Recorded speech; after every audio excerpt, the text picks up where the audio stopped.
Good morning, good afternoon, good evening, ladies and gentlemen, boys and girls. Excuse me.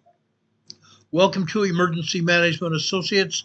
We're coming to you from the Area Command, 392 miles west of Kitty Hawk Beach, North Carolina. Guys, it's been a day to beat all days today. We're on here way late, a lot later than we wanted to be, but we're on here nonetheless. We have a good show for you tonight. We have a lot of information that you may or may not have already found out about. Now, this is important, okay? This information is very important. I first want to start off with a shooting in Minneapolis, Minnesota. This shooting happened at a Catholic diocese school. The school just barely started this week. Today's only Wednesday. These young people, these very young children, walked into the school in Minneapolis.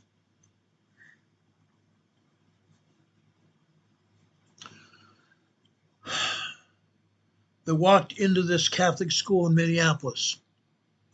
They had gotten down on their knees to pray with their leaders, and they were gunned down from outside the church. This suspect was a transsexual that did not like white people, did not like cops, and did not like President Trump. I'm going to play this video for you and then we'll discuss it. This video is very disgusting. The way this happened was very disgusting. Let me play this video for you right now. This is Benny Johnson show from earlier today, about 2 hours ago. Horrific news out of Minneapolis, Minnesota. Another Christian church attacked, proving yet again that Christians are the single most persecuted religion on planet Earth. There are thousands of Christian churches that have been attacked across Europe, across Asia, across the Mideast, across America. It is the single most targeted religion, and evil has reared its ugly head in Minneapolis. 20 are expected dead, according to initial reports, in the Annunciation Catholic Church in southern Minneapolis. This is a church that was in the middle of their kindergarten through 8th grade schooling day. It had just resumed school, and a man dressed in black, according to witnesses, pepper sprayed mass. So the children were praying. They were in the midst of their morning prayers, and they were attacked. A man with a semi-automatic rifle shot through the stained glass windows, according to one witness who was there in the back of the church at the time, and killed multiple children. According to first responders on the scene, they've called in a mass casualty event. The shooter has been terminated. Hey, North Carolina homeowners, if your AC unit is more than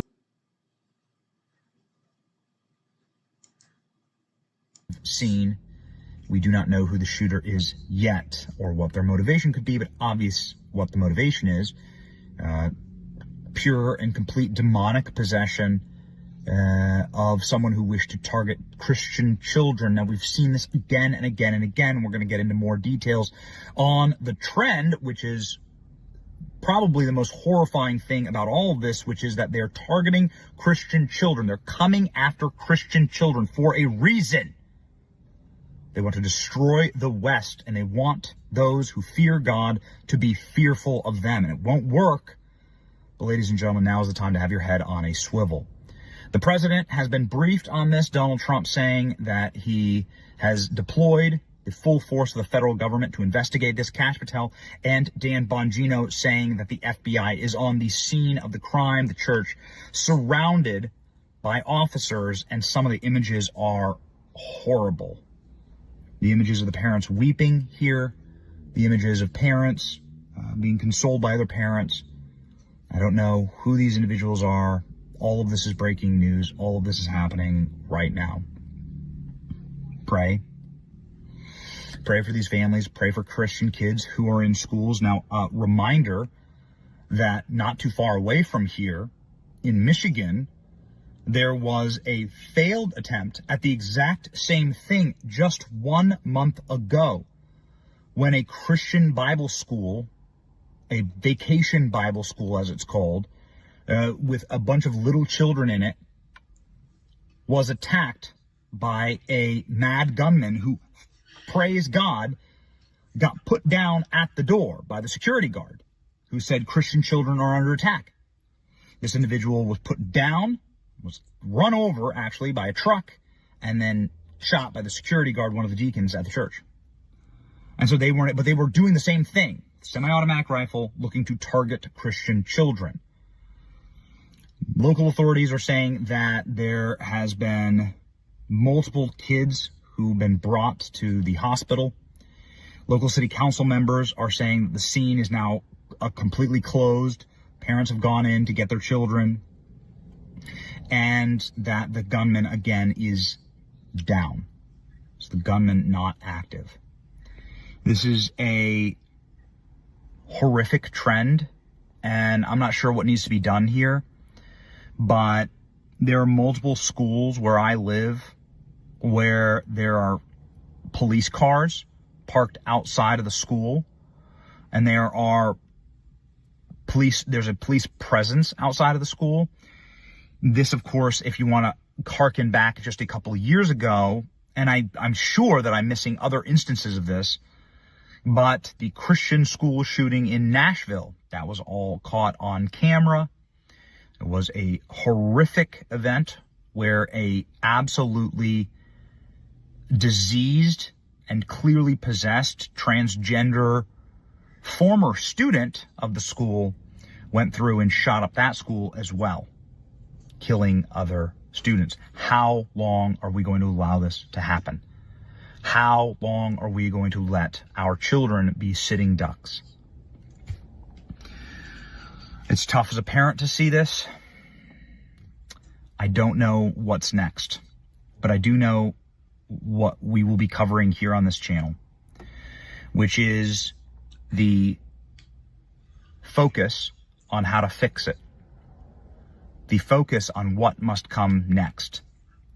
If there is, and we're not a big proponent of victim groups or anything like that on this channel, but if there is a threat, and an obvious threat, a deadly threat to a true victim group, it is the victim group of organized Christian children who are celebrating, schooling, or worshiping.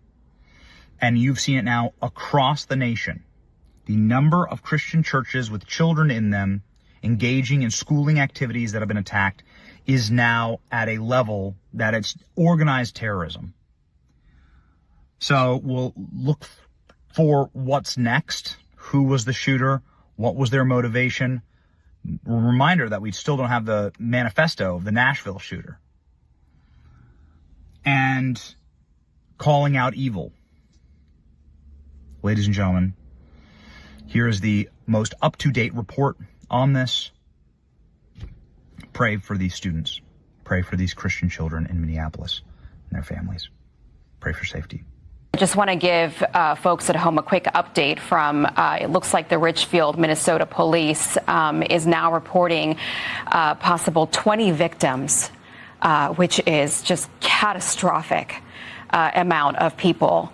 And potentially children included in this victims list. Again, 20 victims being reported by the City of Richfield Police Department there at Annunciation Church. Let's bring in now Bill Malugin, who's going to join me now in this breaking news coverage. Just heartbreaking scene here as we're watching these parents, Bill, come out. And like I said earlier, these are the lucky souls that are able to hold on to their kids and reunite with those kids. We're seeing a young girl right there just crying.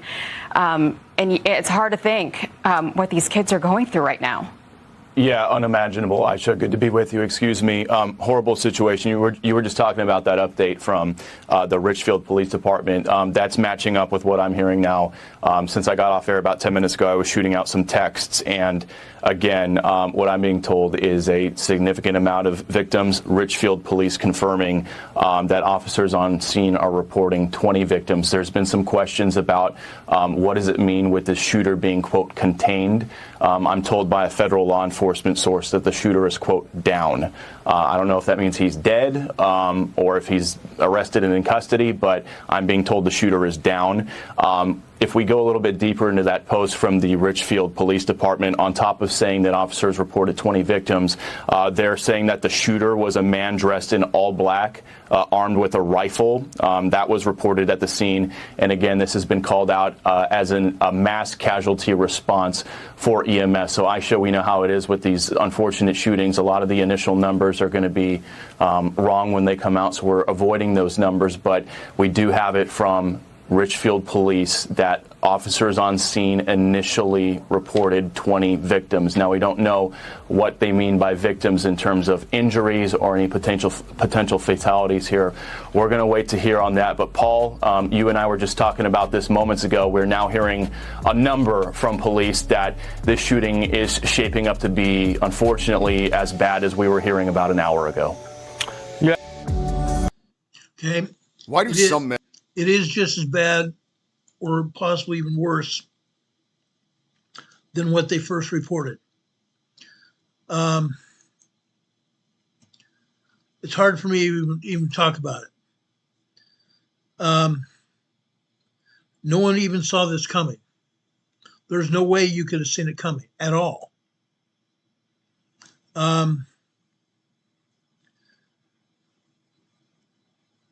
It's to the point of being very impossible to even think about. What's happened should not have ever happened.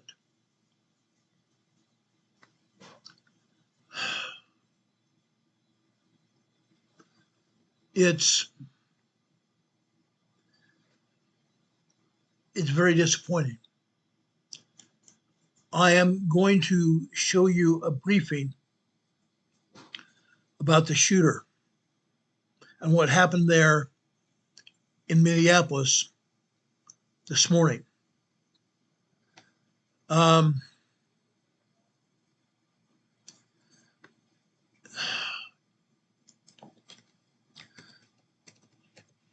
Again, these children were in a Catholic school, just barely started school again this week.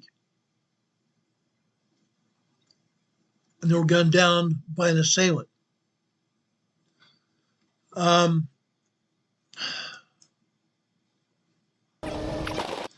It's hard to even think about. I wish we never even had to see it. Honest to gosh, I wish we had never had to see this.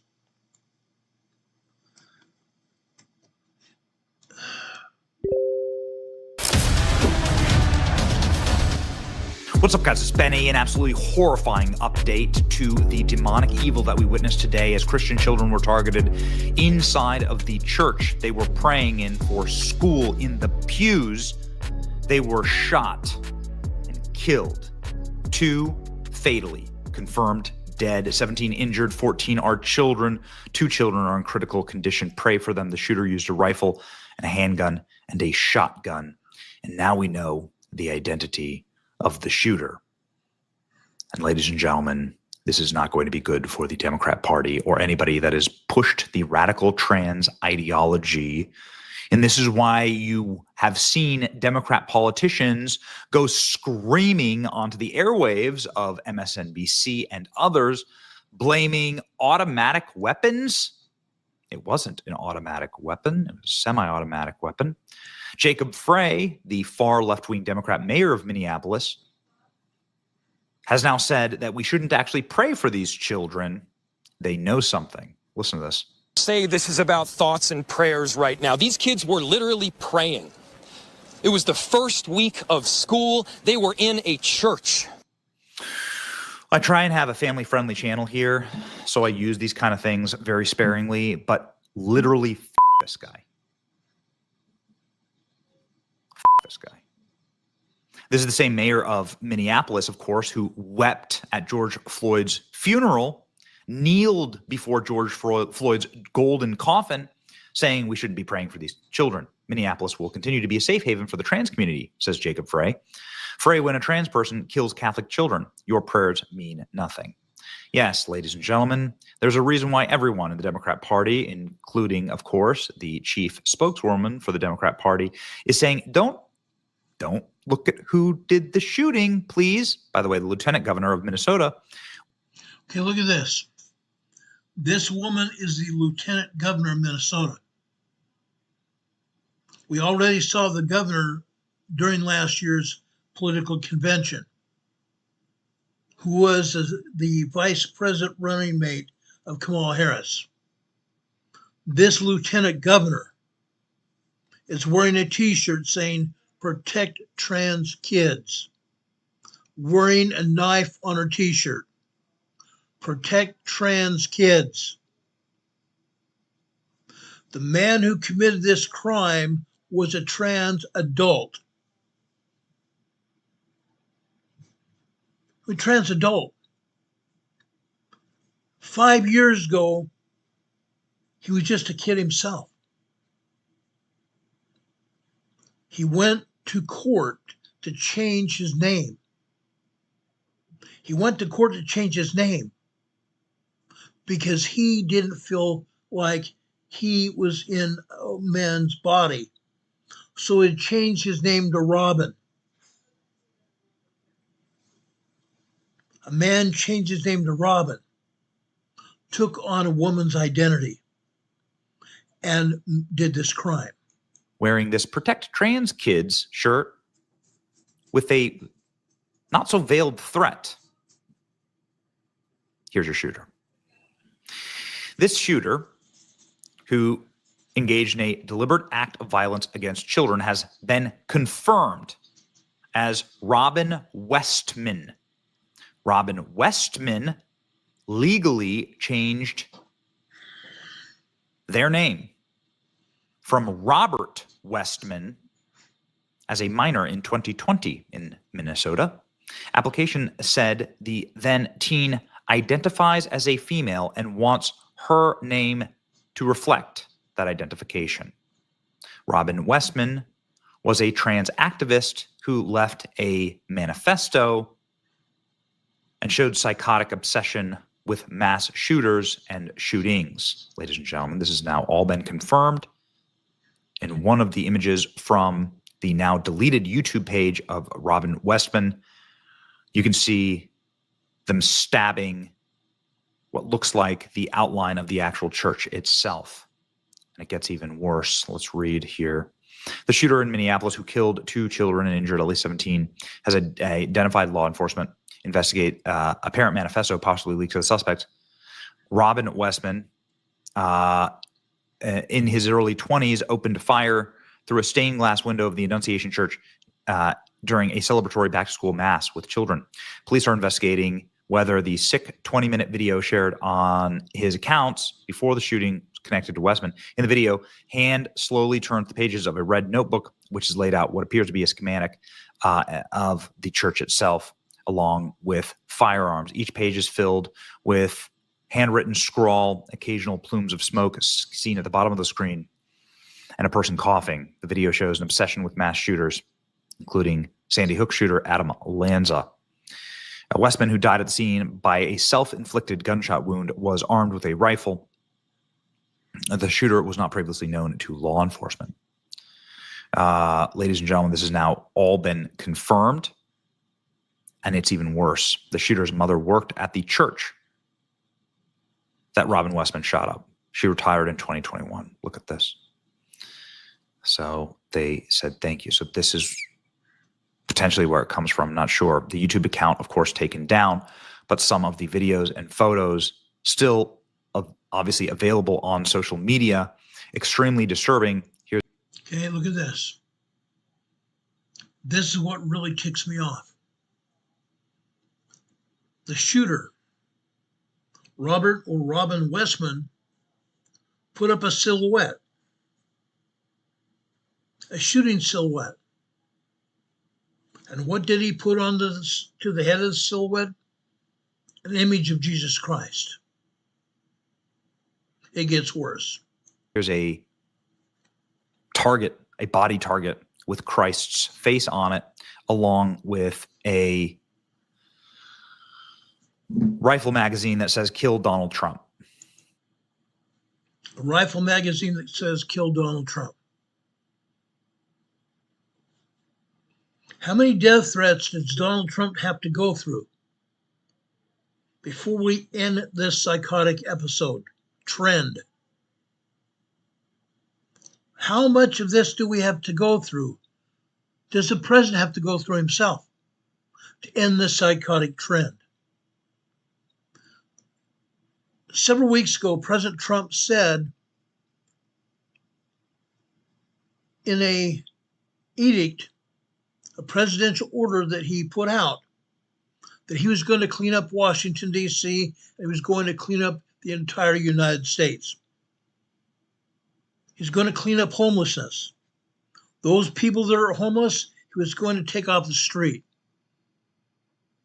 He was going to find homes for them. Those people who didn't want to go to homes, he was going to arrest them and put them in mental institutions. Years ago, the Democrat Party throughout the United States emptied mental health institutions, emptied them. Mental health hospitals were emptied. And those people that had been there were let out on the street, and this is what happens. No, this man was not in a mental institution. He was a student who changed his name.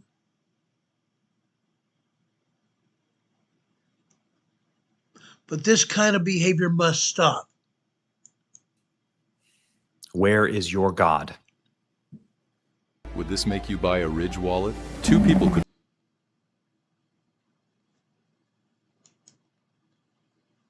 And videos of Robin Westman born Robert Westman in pigtails. His motivation is unknown, of course, which is what the media will say. But we won't say that here. We have to have this conversation. A YouTube account under the name posted 2 disturbing videos that included Trump magazine titled with "I am the woker baby. Why so queerious? I'm the woker baby. Why so queerious?" Paraphrasing the Joker. Why so serious? And a sketch of a church and a picture of Christ on a paper target. Alleged Minnesota school shooter has been identified as Robin Westman, identifies as transgender. His manifesto includes pride flags, "Kill Trump" etched into it from the deleted YouTube video that was uploaded just hours before the shooting. Yeah. Minnesota shooter Robin Westman. Born Robert Westman after a legal name change. Shooter is a 22-year-old biological male transgender who posted the manifesto on YouTube out of respect for the investigation and victims. I'm withholding the specifics, but I have it all archived. Yes, the videos are extremely, extremely disturbing. It shows a considerable amount of messages, many of them anti-Christian, anti-Republican Party, and pro-trans. There's pro-transgender activism material inside of the videos as well. Minneapolis Police Chief Brian O'Hara confirms the shooter targeted Catholics worshiping. 2 children ages 8 and 10 were killed where they sat in their pews. Parents have been notified. 17 others in critical condition. A deliberate act of violence. Release the name of the shooter at the Catholic Church now. That's right. The Minneapolis shooter's name is Robin Westman, and his handwritten scrawl, you can see here, signed Robin Westman. I read through these. You're welcome to read them. I don't like giving too much attention to this kind of stuff, but it's pretty much just like messages to their family and friends saying, "Sorry, I disappointed you. Life's too hard for me. I'm gonna go do something. It's gonna bring shame on all of you, and I'm sorry about that. Be kind," Robin Westman says, before murdering a bunch of children. These sick bastards.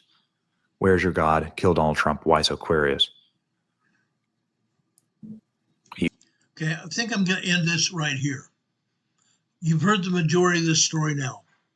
The story will be coming out more and more after the FBI, who is there. Dan Bongino and Kash Patel are on scene right now. The FBI in its totality is also on the scene. Minneapolis police are there. There is a sheriff's office also on scene investigating what has happened here.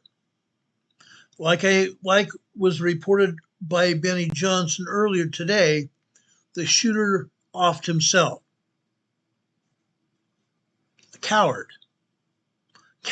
does not want to even be held responsible for his own actions, so he offed himself.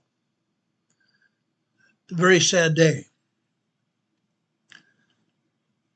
These people need to have the wrath of God. And yes, he's already met his maker. Very sad day. But there's something else. There is very much something else. Let me play this short video from KTLA Channel 5 in Los Angeles. This is also important. A young infant, 7 months old, was killed by his parents over in Riverside, California. In Riverside, the parents of 7-month-old Emmanuel Haro appear in court for the first time today as they are formally charged with murder. Authorities say the couple fabricated the story about their baby's kidnapping and say the little boy is presumed dead. KTLA's Jillian Smuckler live at the courthouse with today's proceedings. Jillian. Hi, guys. Yeah, so the parents charged with murdering their 7-month-old baby, they appeared in court for the first time today. And this as new court documents are giving us some insight into when investigators believe Emmanuel Haro could have been killed. They say that could have happened 9 days before his mother reported him missing. And that's sparking new concerns tonight as that search for baby Emmanuel continues.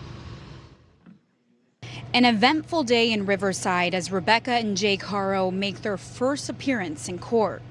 The couple is charged with killing their 7-month-old baby Emmanuel and filing a false police report. These charges carry a minimum sentence of life in prison without the possibility of parole. But KTLA legal analyst Allison Treasel says the murder with malice charge makes the couple eligible for the death penalty. It's situations where there's torture or extreme cruelty or something of that nature that would qualify for the enhancement of the malice charge.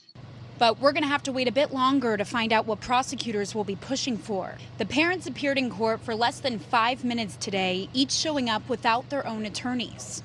Initially, we received word that one or both would have private counsel. It appears that neither have private counsel. We cannot represent both. They say they're hopeful they'll have a new attorney picked out by later next week. We spoke with one man about what he noticed watching the couple sit handcuffed in that courtroom. The presence it felt disgusting in there. It felt like, it felt different. You didn't feel like safe or anything. While it didn't last long, dozens of people showed up today to show their support for the 7-month-old baby whose body still hasn't been found. I didn't get an opportunity to be a mom, but the minute I saw the minute I saw him, my gut, I just knew that something happened. It pissed me off. I'm a mom of a 13-year-old, and I would never think of harming her in any type of way like these piece of did. My husband knows, and everybody knows, I have been night and day thinking about this child and praying that he is found. These newly filed charges come nearly 2 weeks after Emmanuel was first reported missing, sparking a desperate search to find him. The good news is we are expecting to get an update on the case and the search for 7-month-old Emmanuel Haro.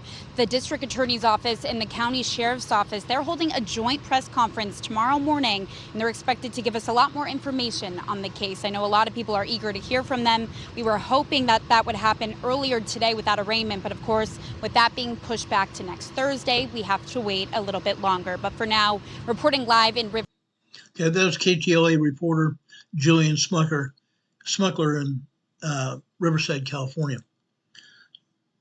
Very sad day. Okay. Last week, that 7-month-old infant died at the hands of his own parents. Sad. Very sad. I won't tolerate that kind of behavior. None of us should. None of us should tolerate that at all.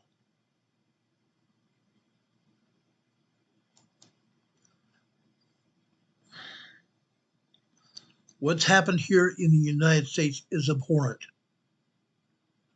Someone said just a little bit earlier here in the chat, they can understand why people want to leave this country.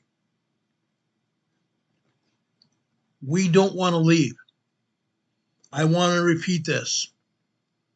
The United States of America is not a place to leave. The United States of America can change itself.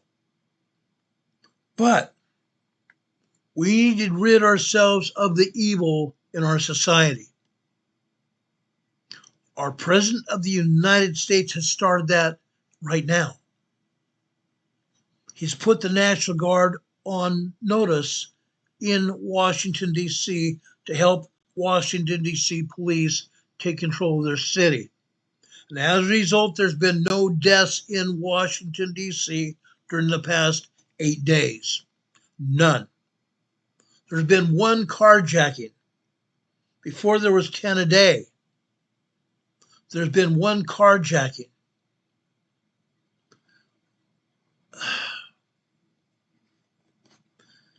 It's incredible what President Trump and his National Guard and the police department can do when they have support.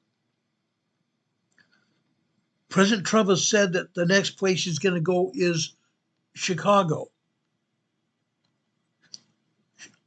Illinois Governor Pritzker has said he will not support President Trump and he will not allow the National Guard to be in Illinois backing up law enforcement. Well, guess what, Mr. Pritzker? You are dead wrong. When the President Trump takes over, when President Trump orders the National Guard out on the streets, the National Guard is no longer under your control. It's under the President of the United States. The National Guard General said that today. The mayor of Chicago also said that he was not going to allow the National Guard to go out in the streets of Chicago. Well, Mr. Mayor, you have no clue what you're talking about. You have no clue what you're talking about. The National Guard is not under your control. It's under the President of the United States. It's not just going to be Chicago and New York. New York's after that. It's going to be San Francisco. It's going to be Santa Barbara. It's going to be Los Angeles, and it's going to be San Diego as well. Every major city, possibly even Seattle and Portland, the Guard and the police are going to go in and clear it up. Several years ago, I believe it was 2021, 2022 time period, that one of my friends who works in Portland, Oregon, he was wearing 2 bulletproof vests because he was scared for his life.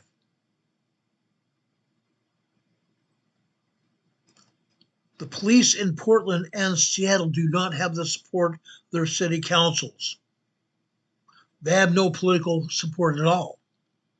In fact, their city councils go against the police all the time. It's incredible. This is completely abhorrent. This only happened during the last 4 years. It started happening before that under the Obama administration when Obama came out and said he was not a president who supported the police. Yeah. So it's actually gone on for at least 16 years. Or actually 12 years. I'm sorry, 12 years. 8 years under Obama and 4 years under Biden. It's not going to be allowed to happen any longer.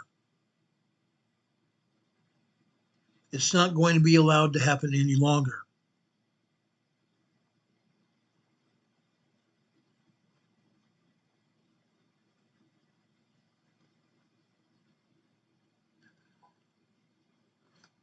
People, we cannot allow what is going on. We can't. As I said before, years ago, the governments shut down mental health institutions, shut them down, took the patients out of the hospitals and put them out on the streets as homeless people. Some of them have died. Others are still there committing crime. Some have actually gone to jail, so they are not homeless any longer. And maybe some of them are getting hope or help, but some of them have already been released from jail as well, committing more crime. Brothers and sisters, ladies and gentlemen, it is up to us. It's up to each one of us to take charge here.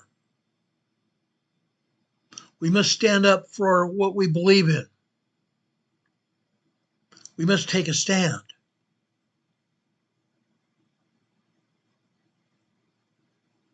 We have to take a stand.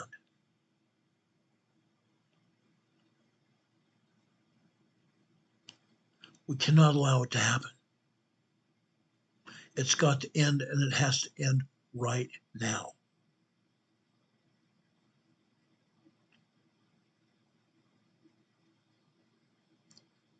It's got to happen right now. It has to start somewhere. It has to start right now. It has to start somewhere. It has to start with us. It has to start with us, ladies and gentlemen.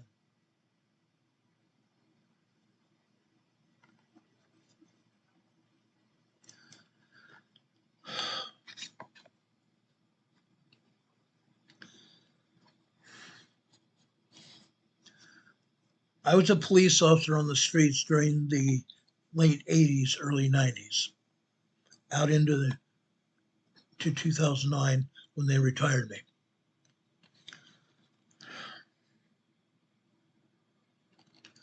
I saw it happening then, and it's still happening today. We've got to stop it. We've got to stop it. We have to love our children.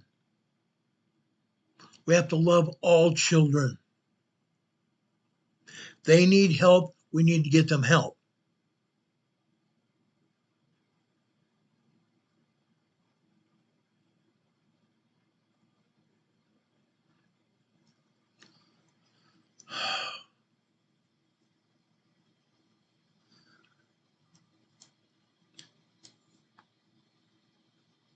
I've been working through this for the past 5 or 6 hours. My buddy Sig Sauer is here. I want to thank him for being here. Sig is a great man. He quoted Isaiah chapter 6, verse 8, which reads, "And I heard the voice of the Lord saying, whom shall I send? And who will go for us?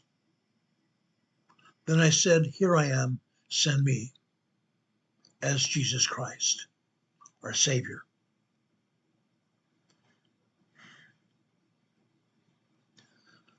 Our Heavenly Father was in that conference in heaven. Who shall I send? And Jesus Christ stood up and said, here I am, send me.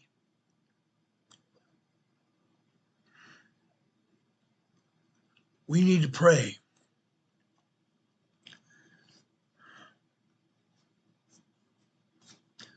that Minneapolis mayor has no clue,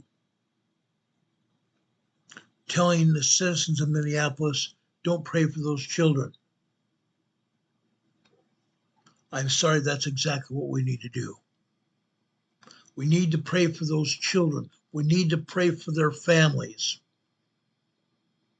Can you imagine yourselves sending your children or grandchildren to school today, and a few hours later, hearing that they won't be coming home again?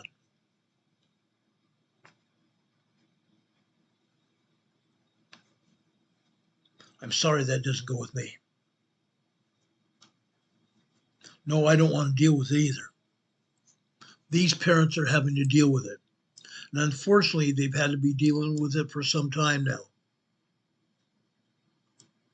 Parents around this world, it's just not in Minneapolis, it's just not in California, it's not just in New York. Last year, and I reported on it here on this channel, last year a school in Stockholm, Sweden was attacked by a gunman who killed several people. I don't remember how many people he took out. It's all over the world. Literally all over the world. Arabs in Israel, Arabs in the Gaza, Arabs in Iran, Arabs in Egypt, Lebanon, Syria, killing each other. It's got to stop. I read last night about a woman who got raped. The man who raped her got together with the woman's family who got raped. Both families agreed that there was an eye for an eye. So they said it was okay for the woman's brother to go over to the other man's sister and rape her. Wrong answer. Wrong answer. One thing should have nothing to do with the other. Should never have happened. No woman deserves to be raped. No woman deserves to be raped. I don't care which side of the family they're on. A rapist should be sentenced to death, in my opinion. He's taken away something very special from the woman who he raped. That's got to stop. And yeah, am I saying he deserves the maximum penalty? I stand by that. I'm not going to apologize for it. When you take some woman's innocence, when you take someone's body and abuse it, you must assume that you're going to be held accountable. You're going to be held accountable. I don't give a flying rat's butt what you do, but you're going to be held accountable for those evils. Period. And anyone watching this program today that is planning to do something, you need to stop it right now. And you need to get some help.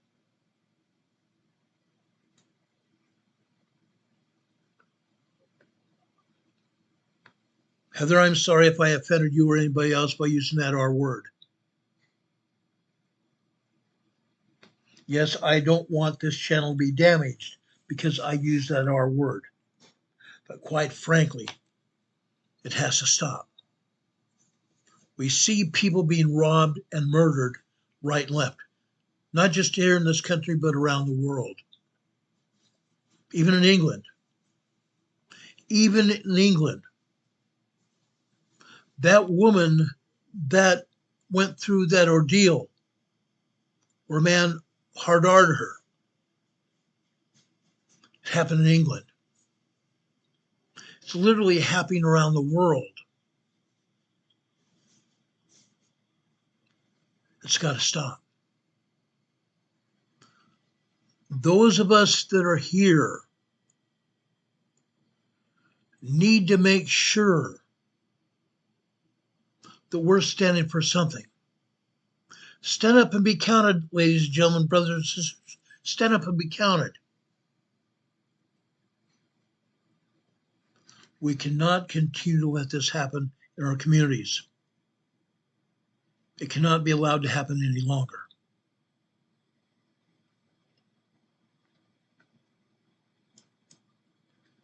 Stand ye in holy places. Scripture. Wherefore stand ye in holy places and be not moved until the day of the Lord come. For behold, it cometh quickly, saith the Lord. Amen. Stand ye in holy places.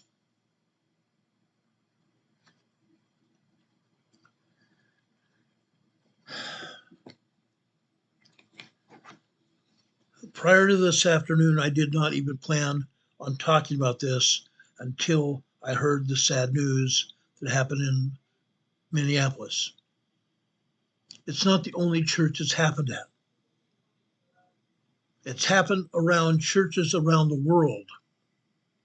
It's happened in Texas several times, where a gunman went into Texas, into a city in Texas, into a church in Texas, and committed murder. The last one was prevented because a security guard at the police, or not the church house, took out the murderer, prevented it from happening. Now, folks, I'm going to say this, I'm going to say it one more time. If you belong to a church, I don't need this. If you belong to a church and you're able to, you need to get together with the head of your church, the bishop, the pastor, whoever it is. And you need to get together with him or her and make sure your congregation is protected.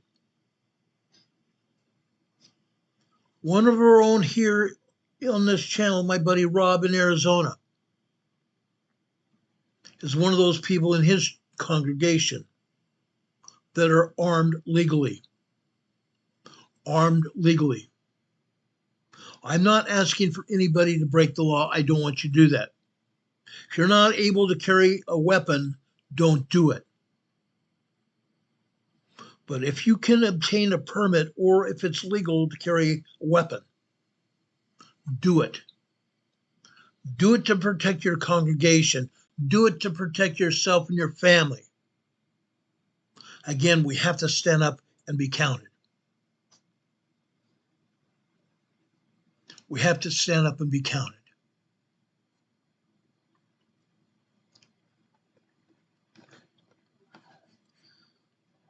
A lot of years ago, before my father died, it was after my mother died. My dad asked me several times why I carried a weapon to church. Number one, I was a police officer and I was helping to enforce the safety of my fellow citizens at the church. Yeah. My father's bishop in his congregation was an FBI agent. Sometimes his weapon became visible during church services.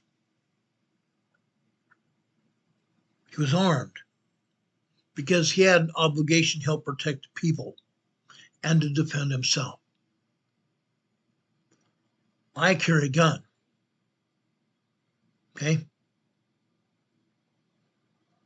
I shouldn't have said that word. I carry a nug. I have seeds in that nug.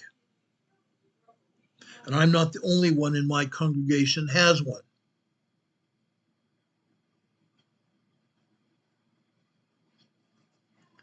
Again, I'm asking all of you to search your soul, to question yourself. Ask God himself. Pray. Pray for inspiration. Pray for personal revelation for yourselves, that you might do the right thing. Soul Shaker says, women should at least carry mace or pepper spray. I agree. And those things are perfectly legal.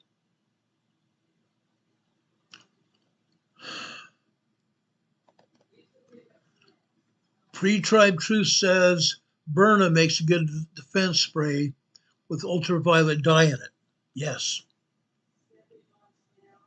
The Berna Nug is a good thing to carry because it can fire pepper spray for a long distance and take out the assailant before he becomes a real danger to you. Even Glenn Beck has started carrying it himself. But as Glenn Beck said the other day, I believe it was last week in one of his shows, where he said, if you break into my house, you may not walk another step. Glenn Beck said he'd take him down as well. And I'm telling everybody right now, I will do the same thing.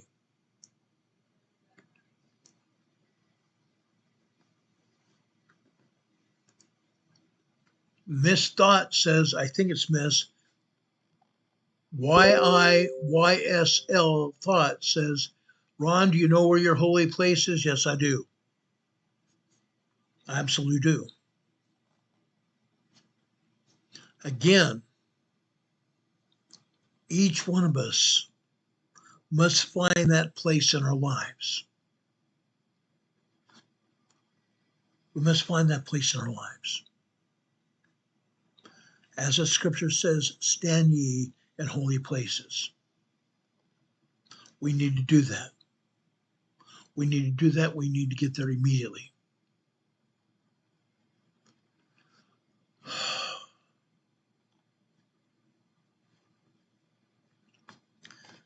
All right.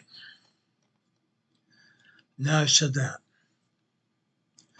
I didn't mean to waylay this conversation for this long, but I thought that it was necessary to do. I first want to talk about some sunspots. Okay?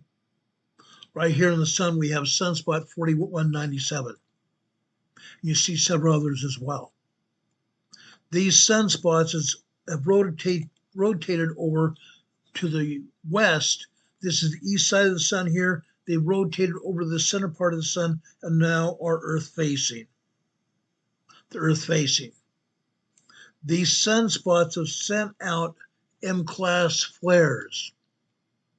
They sent out M-class flares, which are moderate flares.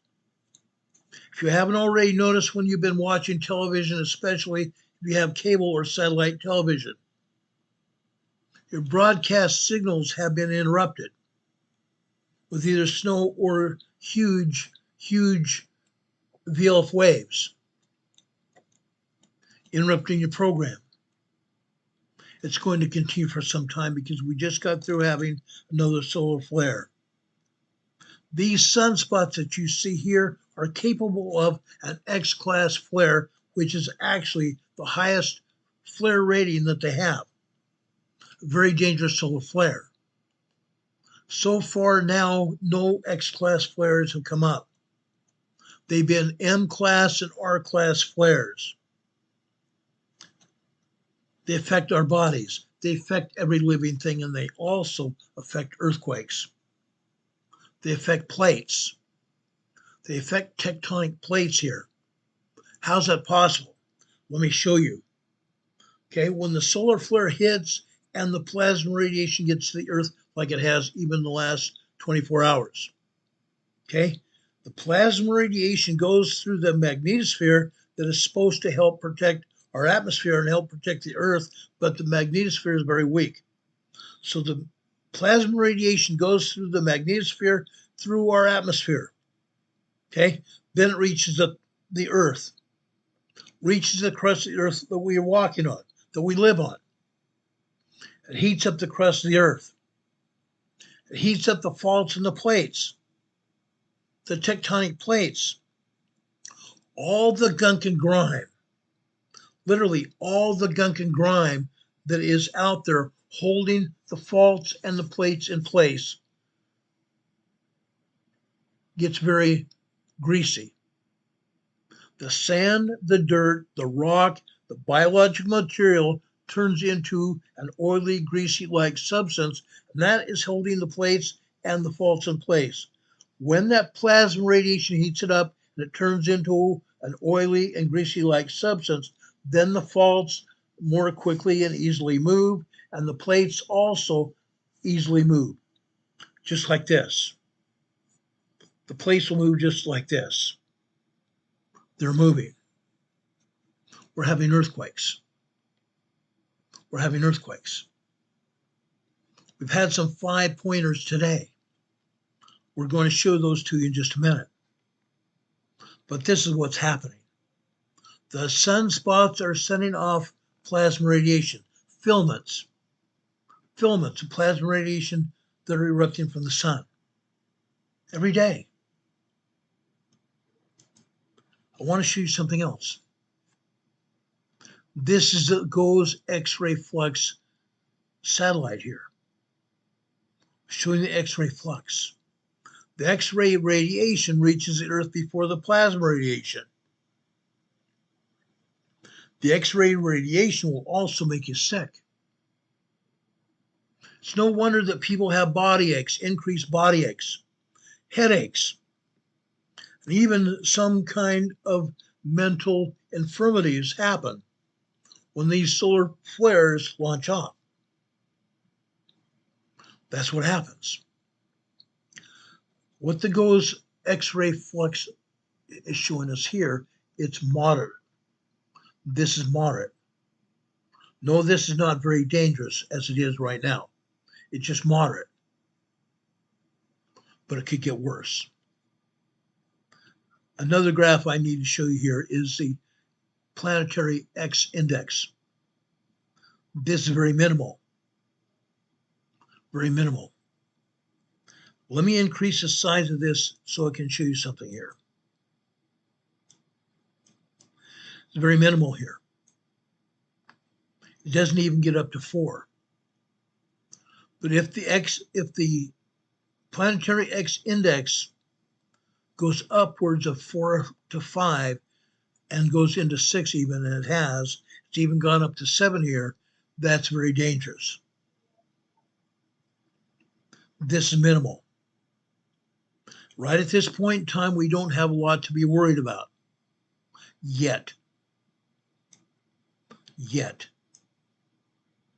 Things could change very quickly. Things could change very quickly here. Okay? There has been solar activity. These are the solar flares I just got through showing you with the diagram I showed you. These are filaments of plasma radiation headed out from the sun. Look at these filaments. Some of the filaments go back like rain. They're called plasma rain. They're launched out into space and they fall back on the sun. But some of them go out further, way, way out into space. This is what is causing the earthquakes. Okay? It's what's causing the earthquakes. Now, this is that same flare pattern I just showed you. Okay? This came from the SDO, the Solar Dynamic Observatory. This solar flare reached the Earth, and that's what is causing the earthquakes. That's what's causing the high frequency radiation that inhibits television radio signals from propagating correctly. It's happening. It's happening. Is it going to get worse? Possibly. It could possibly get a lot worse. Now I want to go back over here to our USGS map here. I'm going to take down our EMA banner. I'm going to take down a webcam at least momentarily. Let's go back over here to the southern part, the south of the South America here, down over here to the Drake Passage. The Drake Passage, ladies and gentlemen. Guess what? We've had another earthquake down here in the Drake Passage. It's nothing we should get concerned about. This is nothing we should get concerned about at all. This is an aftershock. This is the aftershock of a 7.8 magnitude earthquake.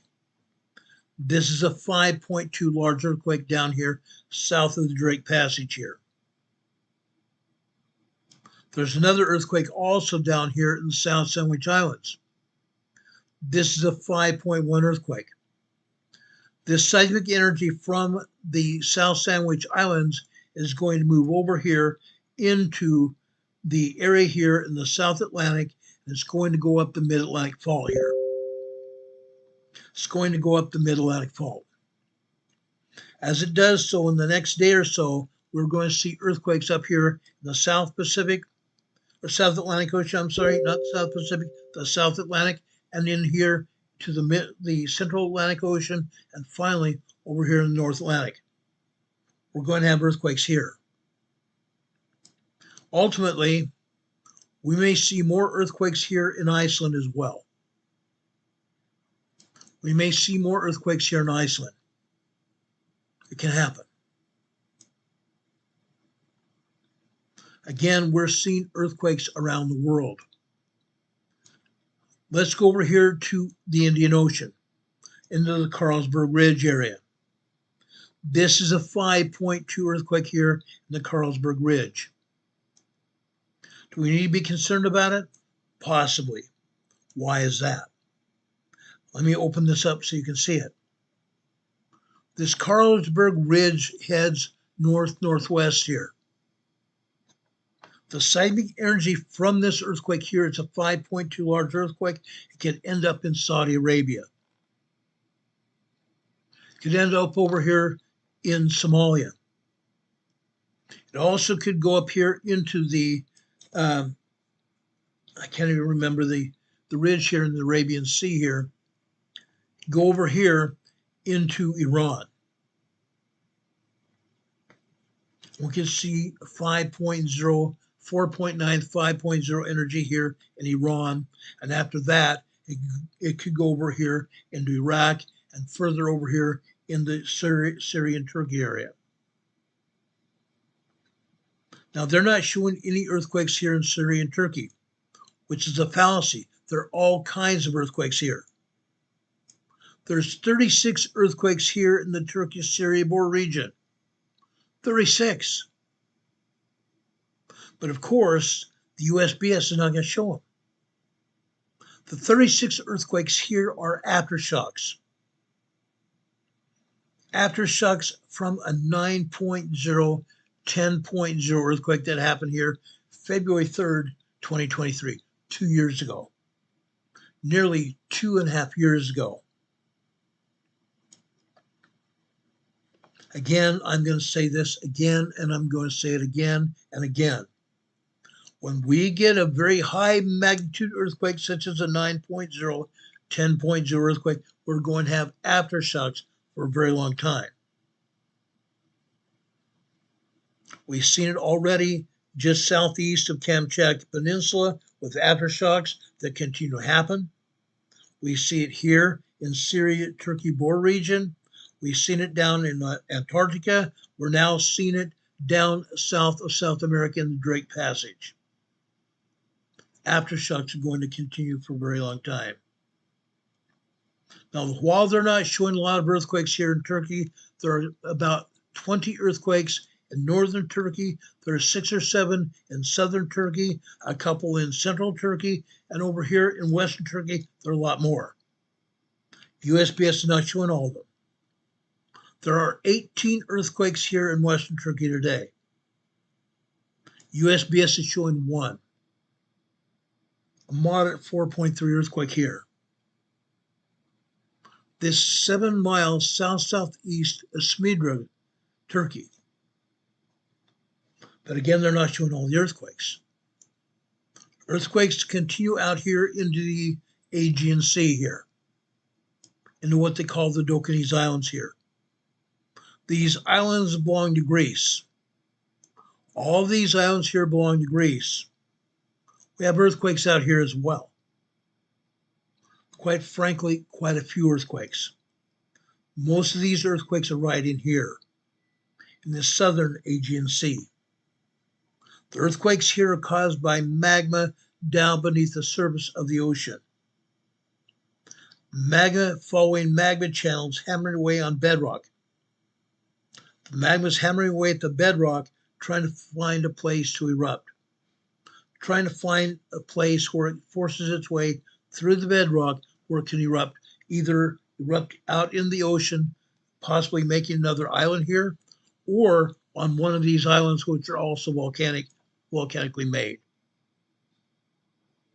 Okay, right up here, for example, that's a volcano.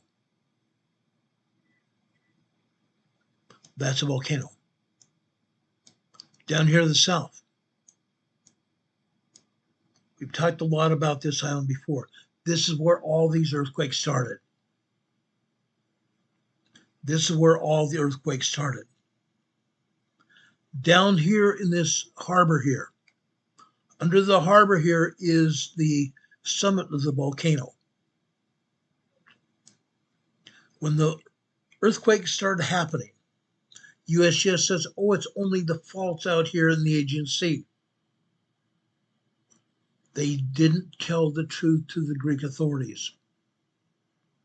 But about a month or so later, they had to admit it wasn't the faults at all. But it was the magma beneath the surface trying to work its way to erupt again. Greek authorities were worried. They were worried because this island has erupted before. It's going to erupt again at some point in time. This island is Santorini. 2 weeks ago, I had friends of mine from San Diego that were here.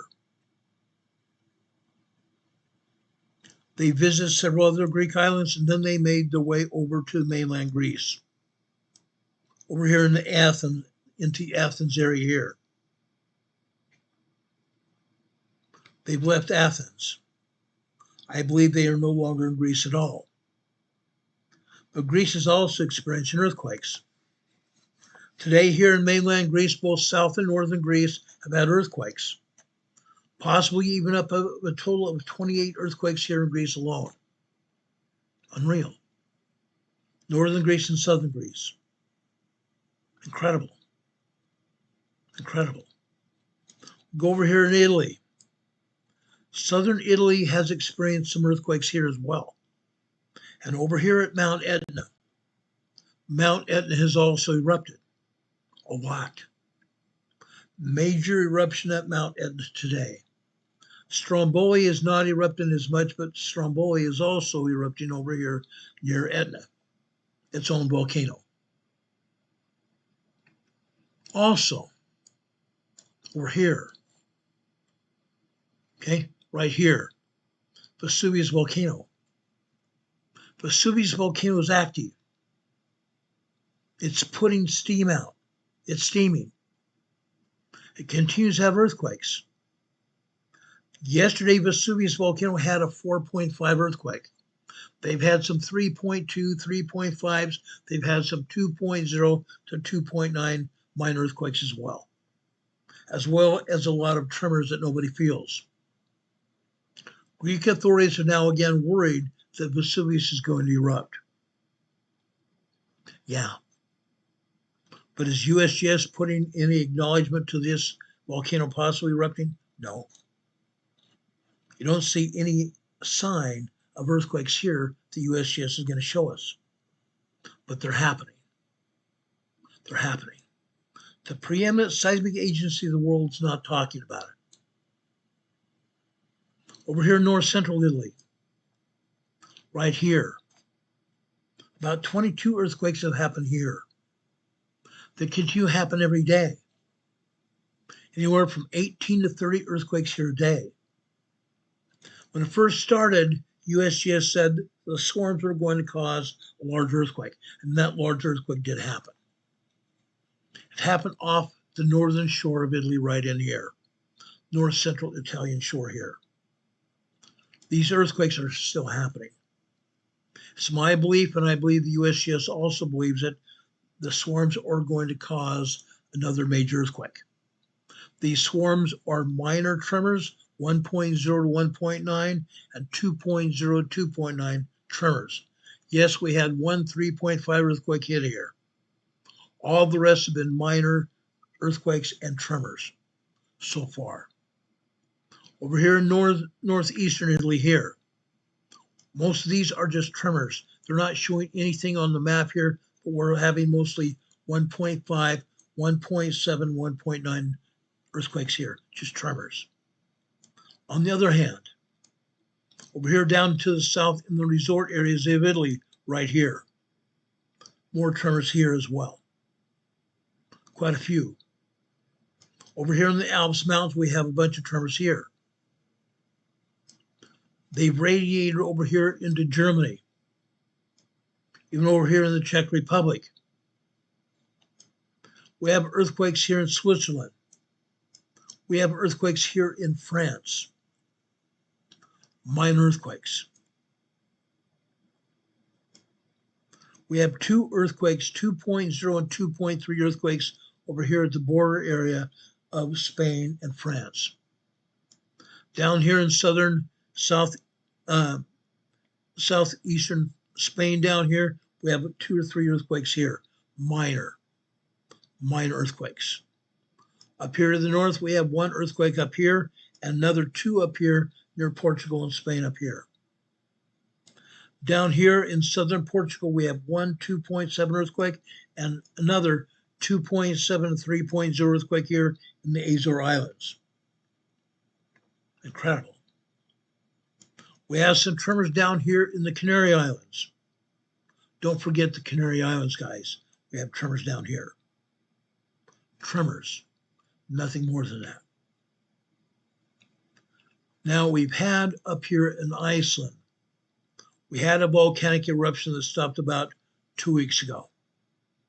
They're still expecting another volcanic eruption right in this area again, almost any day now. It remains to be seen when it's going to happen, but they believe it's literally going to be any day now. We're going to watch and see what happens here. We will watch and see what happens here. Because when it happens, people probably will be displaced. People probably will be displaced. Down here to the south, we've talked frequently about this town here, Greenvik. When earthquakes started hitting here 2 years ago, they had to evacuate Greenvik. Greenvik was a town of about 3,200 people. For a time that was evacuated. Now, this is a town where it has a fishing fleet that goes out every morning and comes back in the evening full of fish. This is a fish processing plant right here. The boats dock over here. There's a processing plant right there as well. Okay? These fish processing plants operate for the entire country of Iceland. The boats dock here, come in here and offload their fish. The people leave the boat, get home and get cleaned up and go back out the next day. Some people left Greenvik again because they've been having earthquakes here. There is a small threat of a possible eruption down here in Greenvik. I don't think it's going to happen, but it's possible. Sweet Polly Purebred just gave us a $5 super chat. Thank you so much. I appreciate that so much. God bless you for that. We appreciate you being here. We appreciate all of you who help support our channel, whether it's here in the Super Chats, which you're more than happy to do here. We appreciate any and all Super Chats you can give us, but also, on the bottom of your screen here, you see our PayPal locations scrolling across the bottom of your screen. You can go to those PayPal locations and make donations to us as well, which we gladly appreciate. Just below that, you see our address going across the screen as well. 504 Bethel Road, Box 401, Morganton, North Carolina. The zip code here is 28655. You can send us letters and cards. We haven't gotten a letter card in quite some time, but it used to happen all the time. We haven't had a letter card in over a month now. Inside that letter card, inside the letter you write, you can stick a donation, whether it's via check or cash, send it to us. The same thing with a card. We've only had one problem with a check or cash going through the mail. Only one problem in 6 years. I don't anticipate that happening again, but you can do that for us. We'd greatly appreciate you helping support our channel here. It costs a lot of money to keep this channel in operation, unfortunately. When I first started this channel 6.5 years ago, I didn't think about money. But I found out quickly, in order to broadcast and keep a channel on the air, you had to have bandwidth. So I had to purchase bandwidth every month. Here in North Carolina, it cost me $253 a month. So guys, yes, we do appreciate anything and everything you do to help us. And I ask God to bless you for that. We appreciate that a lot. A lot. It means a great deal to me. And thank you for that. Now, guys, let's leave Iceland here. Let's go over the United States. Okay? I basically showed you what's going on here south of South America. South America, they're not showing anything. Why not? There are earthquakes in South America. Along the coastal areas of Chile, going up towards Argentina to the north, San Antonio de los Cobres had a 4.7 earthquake. Yeah. San Antonio de los Cobres, just on the east side of the Andes Mountains. Earthquakes in the Andes Mountains as well. Earthquakes in Peru. Earthquakes in Colombia. It's too darn bad that the USGS is not showing any of them. None of them. Why not? Why not? Just briefly, I want to go down here to south of Tonga. This is a large 5.2 earthquake. This 5.2 earthquake happened yesterday.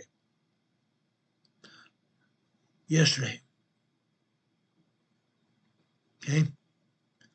Over here into Vanuatu here. This earthquake happened today.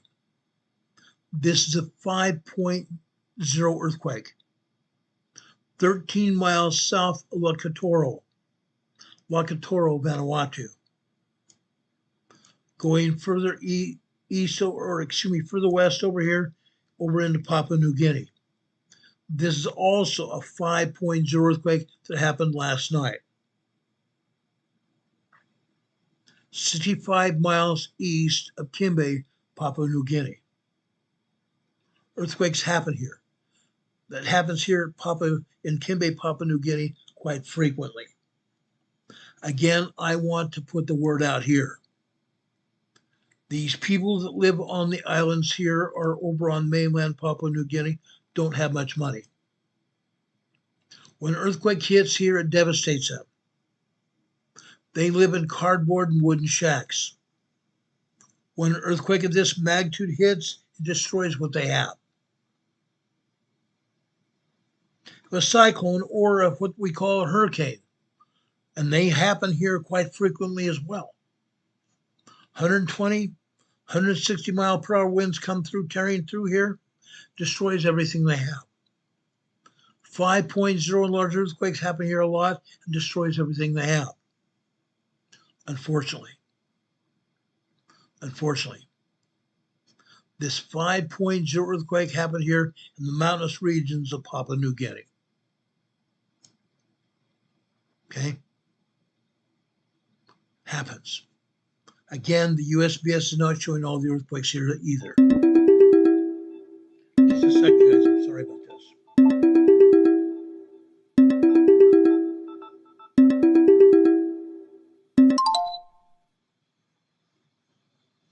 Sorry about that.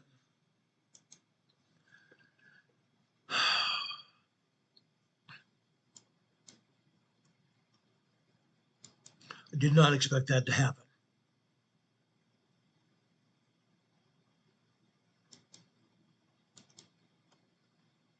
Hold on a second. I want to make sure we can't have that happen again.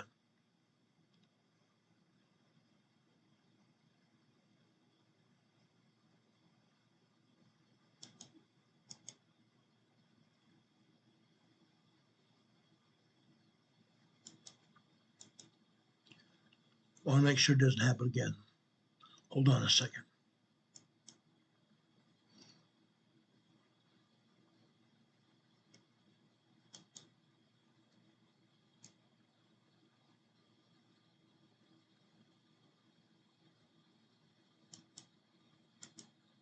Okay, it should not happen again.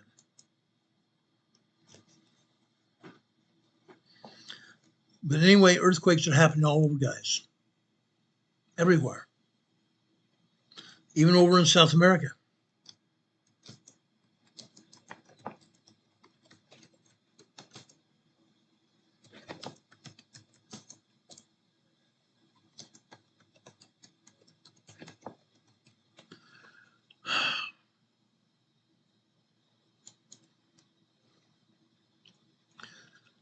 Anyway, I'm getting back here.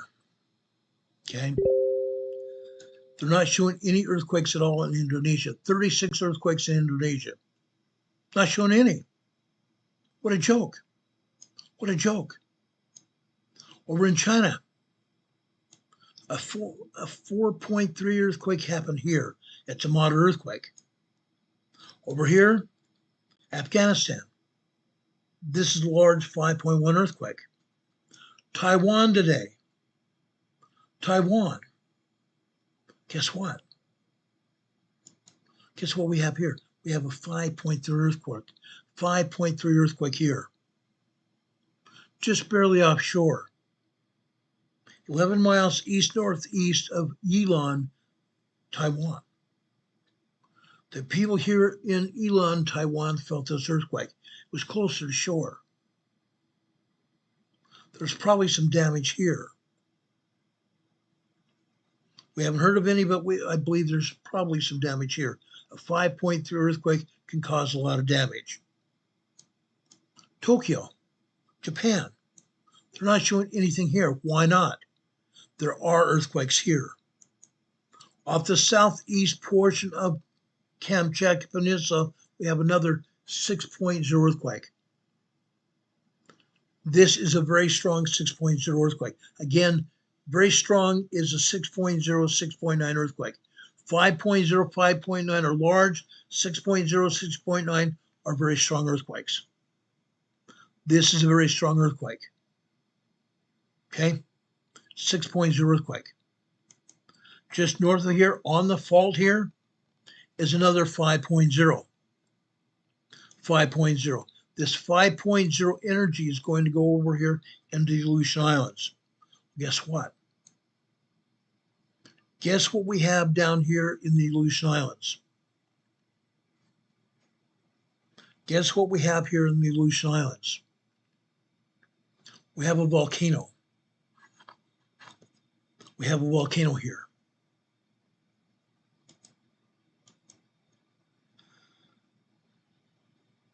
Bring up my webcam here.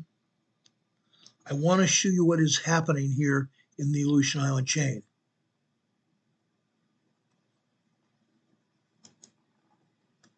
Here's Shishalden volcano. It's down here just south of the Alaska Peninsula. Shishaldin volcano. I'm going to tell you right now that Shishaldin volcano is going to erupt. At what point in time it's going to erupt, we don't know. But we have enough information that's pointing to that direction. I'm going to give you that information right now. Now, folks, I would ask all of you who live in Alaska to prepare. Yes, where this volcano is a possibility that there will be an eruption. There is a possibility that there will be an eruption. Last night, Alaska officials raised the alert level on Shishaldin volcano from green to yellow after increasing unrest. Shishaldin's last eruption period began in July 2023 and lasted until November of that year. Frequent small earthquakes and weak infrasound signals were detected by the local monitoring network at Shishaldin volcano over the last 24 hours. Sulfur dioxide levels, SO2, magma gases. Sulfur dioxide SO2 levels were observed in satellite views of the volcano. Webcam views have been obscured by clouds over the volcano. Local seismic and infrasound sensors, web cameras, and geodetic networks are used to monitor Shishaldin volcano. In addition to the local monitoring network, the Alaska Volcanic Observatory uses nearby geophysical networks, regional infrasound and lighting data, and satellite images to detect eruptions at Shishaldin volcano. There is enough evidence now that Shishaldin volcano might erupt. I put that out on my MeWe channel. I have a MeWe channel or a MeWe page on MeWe. MeWe is a network just like Facebook. You can go there and join me on MeWe. I put out the information on Facebook as well. I put it out on Telegram. I put it out on X as well. There is a possibility that Shishaldin could erupt. But I'm going to tell you this. Let me pull up the seismogram from the volcano.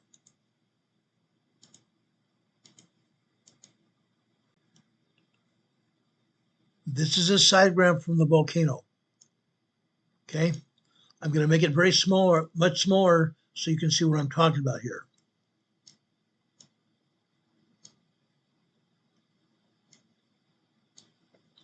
This is all it is. All we are having here are tremors now. Nothing larger than tremors. Now, in the past 24 hours, we've had upwards of 3.5 to 4.0 earthquakes happening here at Shishaldin volcano. But again, all we are having here today are tremors, as you can see. Nothing but tremors. But Shishaldin volcano could erupt at any time. It is steaming. Just because it's steaming does not mean it's going to erupt. However, with all the earthquakes and other things that are going on at the volcano and the infrasound signals are picking up magma on the move. Magma on the move from the volcano. When that happens, and I've explained this before when we talked about Mount Rainier, Mount St. Helens, and other volcanoes, when that happens, that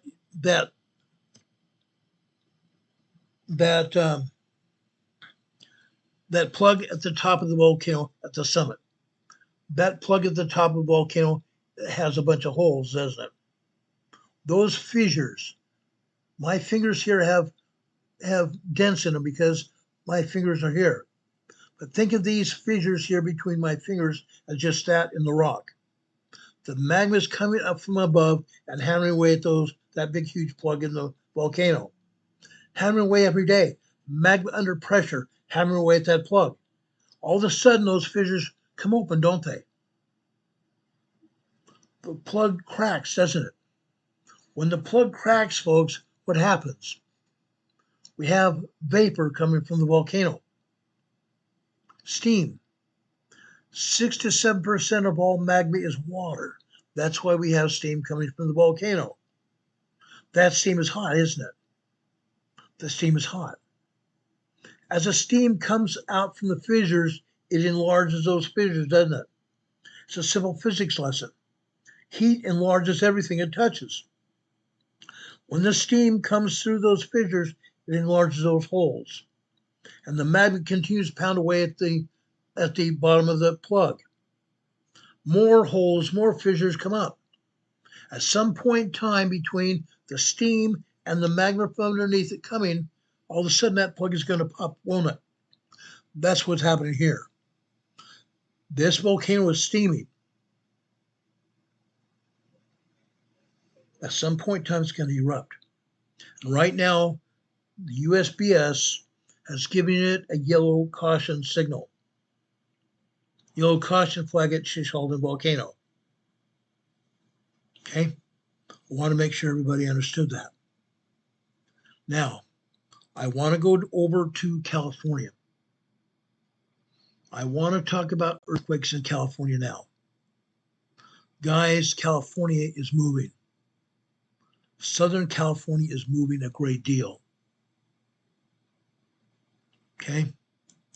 Southern California is moving a great deal.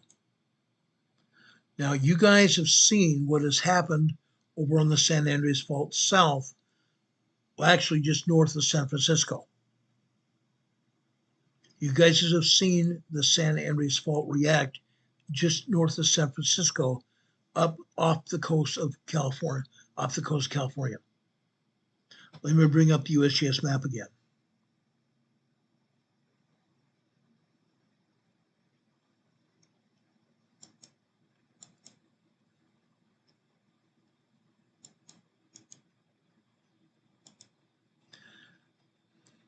Okay. Let's go over here to Northern California here. Okay. Right now, we're not seeing any earthquakes here at all yet. Okay. There may be earthquakes here, but again, USGS is not showing them. But up here at the Triple Junction, we have the San Andreas Fault that starts here. The Triple Junction here goes north. It's the Cascadia Megathrust Earthquake Fault, the Cascadia Fault Zone. Out to the west here is the Gorda Escarpment. Over here to the east, the San Andreas Fault. All three faults meet here. Then the San Andreas Fault starts to go south, doesn't it? Goes over here just off the coast here, and then it returns off the coast. On the coast, off the coast again here. Goes back here on the coast, and then it leaves the coast here just off the coast of San Francisco Bay. Incredible, huh? Interesting. One of the most dangerous seismic areas is off the coast of San Francisco. On the east side of San Francisco Bay on the Hayward Fault. Actually, this is not the Hayward Fault. This is actually the Calaveras. The Hayward Fault is right here next to the east side of San Francisco Bay. These earthquakes you see here east of San Francisco here, this is near Martinez, California. This is a 2.1 earthquake on the Calaveras Fault. South of there is another 1.5, Pacheco, California. South there also on the Calaveras is a quarry blast. Interesting, huh? A quarry blast here. It is a quarry blast right next to the corner of the quarry here. This, for once, is a quarry blast here. Fascinating here. Now, guys, I'm going to back this off real quickly I'm going to back it off quickly. Now, guess what? Up here in Canada. They're calling this a quarry blast here. 2 miles southwest of Clayton, Canada. Interesting. Guess what? It's not at a quarry. It's in a very forested area. This is not a quarry blast. This is not a quarry blast. This is a tremor.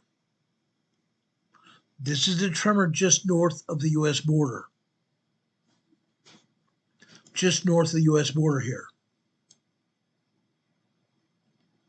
I want to show you this because frequently the USGS says something's a quarry blast, and it's not. We've had frequent earthquakes here in Washington State. The USGS said were quarry blasts. They were not. They were not quarry blasts at all. They were not quarry blasts at all. Over here in Washington State, Lowell Fall, Washington, we have a 0.7 microquake.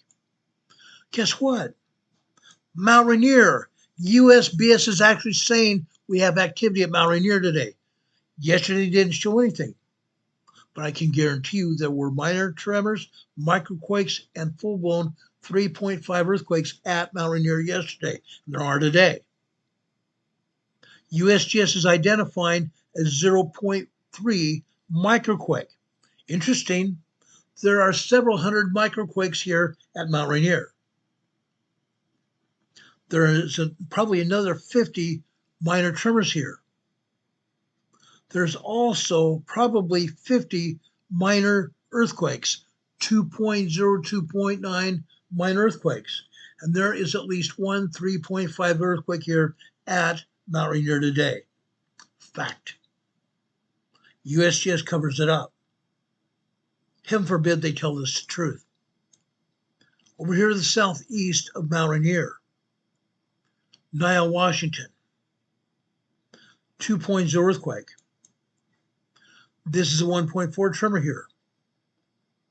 11 miles southwest of Niall, Washington. Down here at Mount St. Helens. They're reporting 3 events here at St. Helens. Just like Mount Rainier, but here at St. Helens, right down the throat of the volcano. They say this is a minus 0.1, which is supposed to be above sea level. Interesting enough. This microquake is down 1.1 miles deep. 1.1 miles deep. It's not above sea level at all. One other one here is supposedly a surface quake. Interesting enough, this is 5.3 miles deep. 5.3 miles deep. Guess what? That is like 25,000 feet deep. A mile is 5,280 feet. 5 times that. Over 5,000 feet deep here. And they call it a surface quake. It's not. Over here to the northeast, this is a 0.1 microquake here in the eastern foothills, northeastern foothills of Mount St. Helens. Interesting, but no cigar. Going down here into Oregon. Riverside, Oregon. 0.7 microquake here, 3 miles deep. Further south here, Silverton, Oregon. 1.0 tremor. This is 14.5 miles deep. Fascinating. Let's go back down here to the San Andreas Fault. I've shown you earthquakes over here on the Calaveras, haven't I? Way down here on the Calaveras. Let's go down here to the San Andreas here. We continue to have earthquakes here in Romas, California, on the San Andreas Fault. This is a 2.4 earthquake here. South here in the Pinnacles, We have a 1.3 tremor here. We need to say this, that tremor may not be associated necessarily with the San Andreas Fault. We also have oil and gas pumping operations here in the Pinnacles area. Okay. South of here, San Simeon. San Simeon. This is east-northeast San Simeon. This is a 2.3 earthquake. 2.3 minor earthquake off the coast here. Off the coast of the Oceana Fault here. We have a 1.8 tremor here. This is the Oceana Fault here near the coastline. We go back over here to the San Andreas. The good old San Andreas Fault right here. Parkfield, California. Parkfield, California is called the earthquake capital of California for a reason. More earthquakes happen here than anywhere else in the world. It's not just the earthquake capital of California, but the earthquake capital of the world. Parkfield, California. We'll talk more about Parkfield another day. Again, we're on the San Andreas Fault here. Okay? Southwest of San Andreas here, Fillmore, California, we have a 1.3. Interesting. Interesting. Off the coast here of LA, 1.5 tremor here. This is west of Palos Verdes, California. This is 14 miles west of Palos Verdes Estates, California, out here in the ocean. A 1.4 tremor. Look here at Long Beach. They're not showing any earthquakes here at Long Beach. I'm going to show you a sideground very shortly. You're going to see earthquakes here in Long Beach. They're not showing anything here in Los Angeles at all. I'm going to show you plenty of earthquakes here. Plenty. They're showing a 0.4 here near Glendora, California. 5 miles northeast of Glendora, California. There are earthquakes here. Interesting. They're not showing anything in Long Beach. They're not showing anything in Anaheim. There are earthquakes in Anaheim. There are earthquakes in Long Beach. There are earthquakes north of Los Angeles here. I'm going to show you sidegrams showing those earthquakes very shortly. Earthquakes throughout this area. Chino Hills. Chino, California, we have earthquakes. They're not showing, are they? Out here in Corona, California, right here. Supposedly another quarry blast. Supposedly a quarry blast out here. Guess what? No quarry. Again, this is not a quarry blast. This is a tremor out here. A tremor. Right out here in the middle of the desert out here, south of Los Angeles. Home Gardens, California. 1 mile east-southeast of Home Gardens, California. Not a quarry blast, guys. Again, USGS has no clue what they're doing. If they even looked for the information, if they even looked where the event happened, they would see there's no quarry there. We go southwest here, Corona, California. 1.4 tremor here, 6 miles south of Corona. Interesting. Interesting. Earthquakes all over here. Why are they not showing up? Out here. This is on the San Jacinto Fault. Loma Linda, California, this is 1.0 tremor. Loma Linda, California, 1.0 tremor. Just south there, Loma Linda. 2 miles southeast of Loma Linda, a 1.2 tremor. Well, guess what? There are a lot more earthquakes than just 1.0, 1.2 tremors here. I'm going to show you exactly what's going on here in just a second. A lot of earthquakes up and down the entire San Andreas Fault here. Southern California is due for a major quake. Southern California is due on a major quake on the San Andreas Fault. And I'm going to show you seismic energy that's building here again. Seismic energy is building here again on the San Andreas. So let's show you some activity here. Let's show you some activity here. I'm going to take our USGS map down, and I'm going to bring up our seismograms.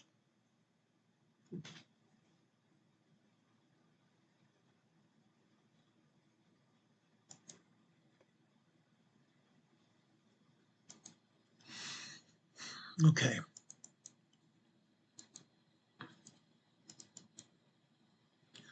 Let's go off the coast of LA.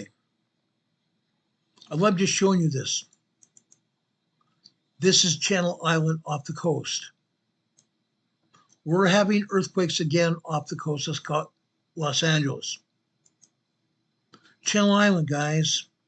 Channel Island, look what's happening here. Yes, we're having a bunch of tremors. You can see the tremors here. But we're also having 2.5, 2.0, 2.4, 2.3 minor earthquakes.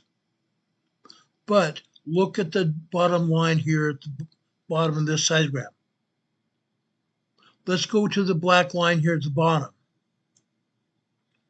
What do we see here, guys? What do we see here? This black line on the left-hand side is 1 p.m. Over here at 1:07, this is a 2.8 earthquake. 2.8 earthquake.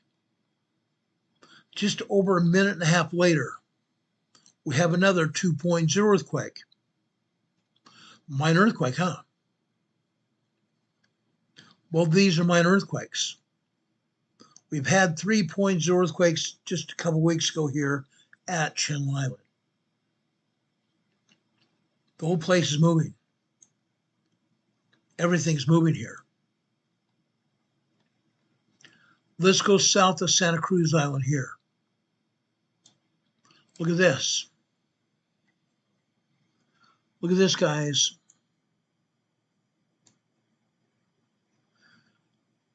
Just after 8:15 this morning, we have a 2.6 earthquake here at Santa Cruz Island, California.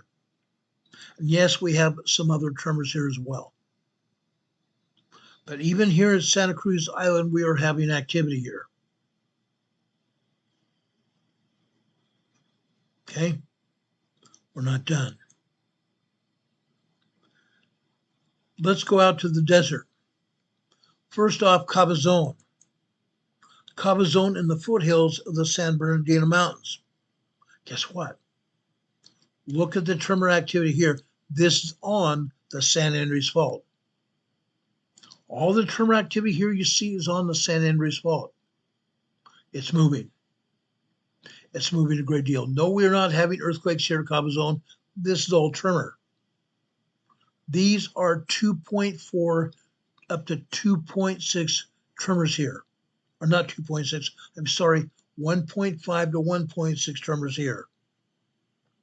1.5 to 1.6 tremors here. Okay? Cabazon, California. Let's go out to the desert area. Ranch Mirage, California. Look here. Yes, we're having a ton of tremors here. You can see tremors all over the seismogram here. But we also had an earthquake here. An earthquake here. Interesting enough. This earthquake happened here after 8:30 over on the left-hand side. So over here on the right-hand side, this is approximately 11:42 a.m. this morning. 11:42 a.m. this morning, we have a 2.2 earthquake. 2.2 earthquake here out in the desert, Ranch Mirage. Yes, we have tremors here as well, a bunch of tremors. This area is on fire here. This is increased activity here at Rancho Mirage as well. Okay, let's keep moving here. Let's go out to Victorville. One of our dear friends, a member of our EMA family here in Victorville, Isaiah's granny, is out here. This is on the San Andreas Fault as well. We have had earthquakes here, but today we only have tremors here. Tremors here. 1.0 to 1.3, 1.4 tremors here in Victorville, California on the San Andreas Fault. Now, Isaiah Granny is very much knowing what's going on out here. When she has earthquakes there, they know it. Her father and mother live in a mobile home on the property out there. When that area rocks, it rocks big time. These are tremors out there in Victorville, California. Now, we're not going to stop. Let's keep on moving. I pointed out Chino on the map. Guess what? There is a seismic activity at Chino. It's picking up. Yes, we've had tremors out here. We've had minor earthquakes as well. We're still seeing a lot of tremors out here, but the number of tremors has also increased here. The number of tremors has also increased over the last week. As I said, seismic activity in the area has increased substantially over the last week. Let's keep going. North of Los Angeles is a town called Del Amo. Look what's happening here. Last week, there was daylight or white below or behind all this color. Look at this. These are activated tremors as well. More tremors here than last week. Del Amo is moving. We've seen minor earthquakes here before. We've even seen 3.0 earthquakes here in Del Amo. It's very possible we will have 3.0 earthquakes here again. I don't see anything but very, very big tremors here. Upwards of 1.5 to 1.7 tremors here. They're going to increase here as well. This is an increase over the past 7 days. Let's go over to Ellis, also north of Los Angeles. Look what's happening here. Okay, look what's happening here, guys. Up at the top is 5 a.m. this morning. What happened here after approximately 7:30 this morning on the blue line? All of a sudden, we had 3.0 earthquakes. 3.0 earthquakes that happened after 6:40 this morning. 6:40 this morning for 2 minutes. 3.0 earthquake activity. Yes, we have 2.0 activity just below that on the red line, which is actually 7:15 on the left-hand side. Here is approximately 7:25. 7:25 this morning. 2.0 earthquake. Before that, at approximately 7:05. 7:05 a.m. 2.0 earthquake. But you see other 3.0 earthquakes here also throughout this seismogram. You see a lot of twos as well. We have minor earthquakes, 2.0, 2.9. We have 3.0 earthquakes happening here as well. Del Amo, California, just north of the city of Los Angeles. Part of the county of Los Angeles. That's Ellis, California. Let's go over to eastern part of LA, over to Fontana. Guess what? The San Andreas Fault here, guys. The San Andreas Fault here. Look at this. We only had a handful of 3.0 earthquakes here last week. Now this entire seismogram is full of 3.0, 3.3 earthquakes here. Fontana is moving. Fontana is moving, guys. As I said before, the San Andreas Fault is locked and loaded. We're having 3.0, 3.3 earthquakes here in Fontana. They're only going to get larger. These earthquakes are only going to get larger here. Not just in Fontana, but up and down the entire fault zone. Fontana is getting serious. Fontana is getting serious. Let's go over to the south coast, Laguna Niguel, Laguna, California. Look at this. Guys, we are having a lot of tremors here. A lot more tremors than before. This is along the coastline of Los Angeles, Laguna Niguel area, California. Southern coastline of Los Angeles. But it's not over there either. Let me take you over to Playa del Rey, Marina del Rey area. Look here. This is the North Los Angeles coastline. Playa del Rey, Marina del Rey area. Again, the number of tremors are increasing here as well. No, we don't have any full-blown earthquakes at all, but this is tremor activity.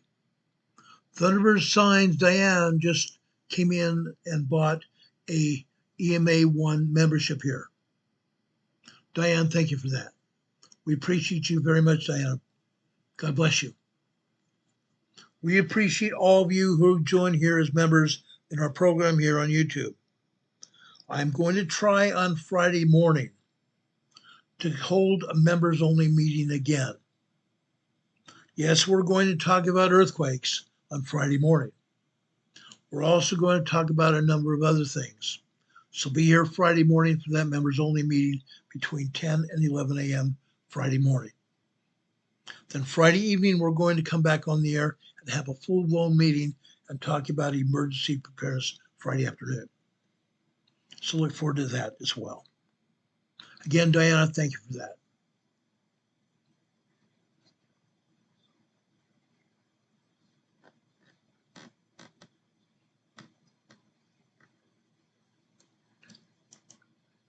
Okay, let's keep going here. Now let's go over to northern Los Angeles again. Before we do that, let's look at downtown Los Angeles at the City County building. In the basement of the City County building is the Emergency Operations Center. At the Emergency Operations Center, they have a seismograph. This seismograph is only showing you tremors here. Tremors. But I'm going to tell you this. They are altering the tremors. They're altering the tremors here. I believe we probably had earthquakes here in downtown Los Angeles. Judging by what I showed you north of Los Angeles and what I'm going to show you south of Los Angeles, I'm sure they're going to have earthquakes here in Los Angeles that they're not showing us. 2 weeks ago, we showed you earthquakes here in Los Angeles. 3.0, 3.3 earthquakes here in Los Angeles 2 weeks ago. And I'm sure they're still happening. But again, the agency is deleting the seismic events. They're deleting the earthquakes because heaven forbid they don't want to talk about it. They don't want anybody to know what's going on. Let's go over south of Los Angeles over near the coastline of Long Beach, California. Look at this. This is a light hype seismogram over in Long Beach. Here we're seeing tremors. We're also seeing a lot of 2.3, 2.4, 2.5, and 2.7 tremor earthquakes here. 2.0, 2.7 earthquakes here in Long Beach. Look at that. Last week it was waning a little bit, and now they're back in full force here. In the past, we've even had 3.0 earthquakes here in Long Beach.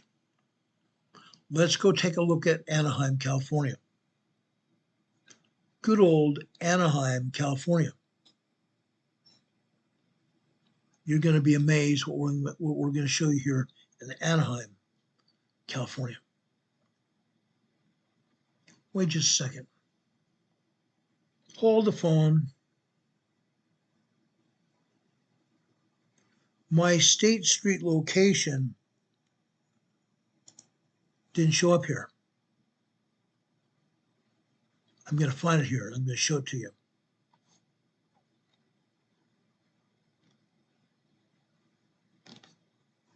I know it's here.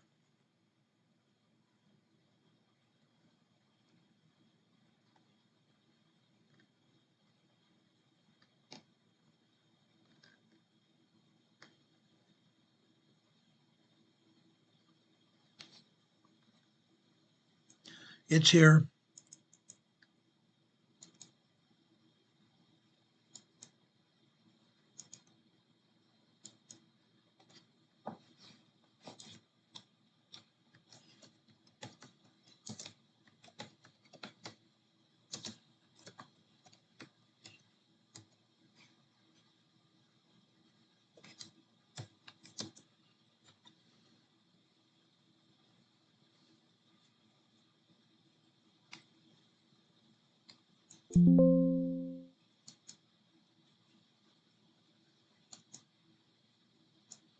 Okay, just a second. I got it. I got it right there. This is State Street in Anaheim. Yes, we've had 3.0 earthquakes here in Anaheim before. Things have calmed down relatively to nothing more than tremors and minor earthquakes here in Anaheim, California. That's all that we're seeing here. And just so you know, here in the center here of your seismograph, this is after 9:20 this morning. They turned off the seismogram from 9:20 until about, actually, I think it's at 9:04. They turned it off from 9:04 to approximately 9:10. So I was mistaken about the time. 9:04 to 9:10, 6 minutes of data is missing. Why are they missing the data? They turned off the seismograph. They turned off the seismograph, folks. Why? Knowing what we know about USGS and Caltech in this matter, because it's not just USGS, it's also California not technical university, it's Caltech that runs these seismographs for us. They're just as bad as USGS, and USGS tells them what to do. All they're showing us here are terms except for one. Down here near the bottom, this after approximately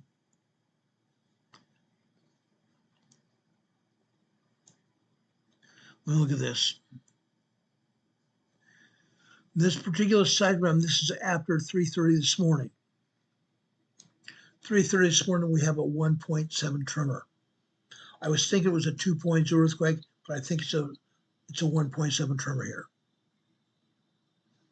That's all. Nothing but tremors here at State Street in Anaheim. Yes, just several weeks ago, we had 3.0 earthquakes here in Anaheim. 3.0 earthquakes are small earthquakes.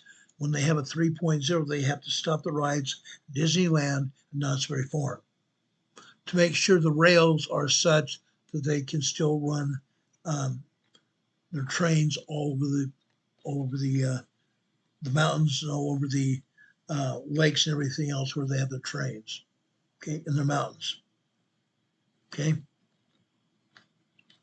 Anytime where they run the cars up and down Space Mountain, up and down Matterhorn and such, they have to make sure the trains can still run. Incredible. But that's State Street. I'm not done. Let's go over to Moore Park. Look at here at Moore Park, north of Los Angeles. Yes, we have tremors here, but we also have some minor earthquakes as well. In fact, out here just after 11 a.m. this morning, 11:01 a.m., we have a 2.9 earthquake. Back to back. Back to back. And even this morning before that. Okay, about 5:01 this morning, maybe even closer to 5:02, we had a 2.9 earthquake this morning. So we have a bunch of minor earthquakes here today. Moore, California. A couple weeks ago, we had 3.0 earthquakes all over here. Multiple 3.0 earthquakes all over Moore Park. Last week they waned, and today it's come back. Los Angeles is moving. Los Angeles is moving a great deal. Now I'm going to show you another one here at Rio Hondo. Look at Rio Hondo. These are tremors, guys, but guess what? Guess what? The stylus moved here. The stylus moved a great deal. I believe what we had was not just earthquakes here, or tremors here, but earthquakes. I believe we've had some minor earthquakes here. That's what the seismogram is showing us here. Rio Hondo, north of Los Angeles again. The entire place is moving. Want to show you one more over in Los Angeles called Walnut La Puente. Look at here. This is on the eastern side of Los Angeles. Here we're not just having tremors and minor earthquakes. These are full-blown 3.0 earthquakes here. Full-blown 3.0 earthquakes here.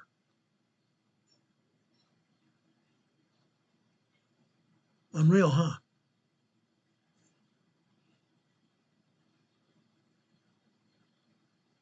Unreal.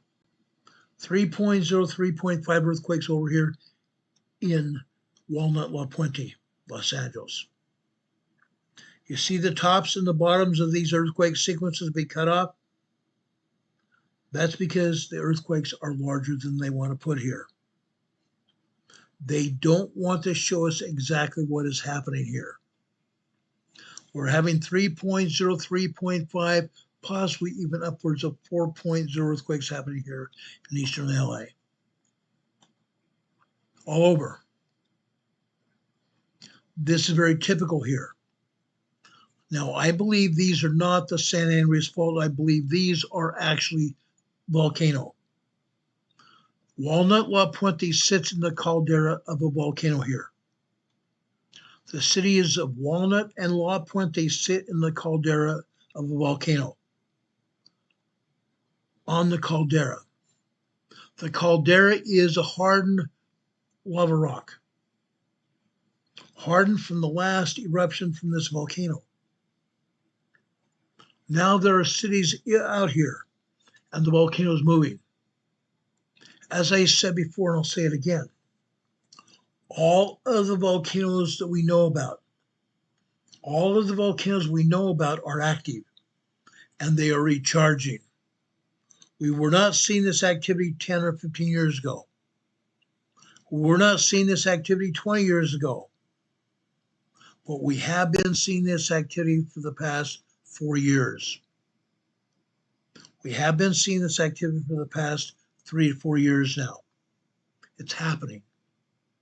The San Andreas Fault is moving. The volcanoes are moving as well. I want to show you one more area east of San Diego. South of LA, east of San Diego County. It's called Imperial County.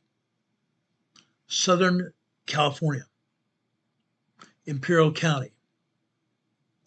Let's go over to El Centro first. One of our own family members lives here in El Centro, Juanito. I don't know if Juanito is watching this program or not.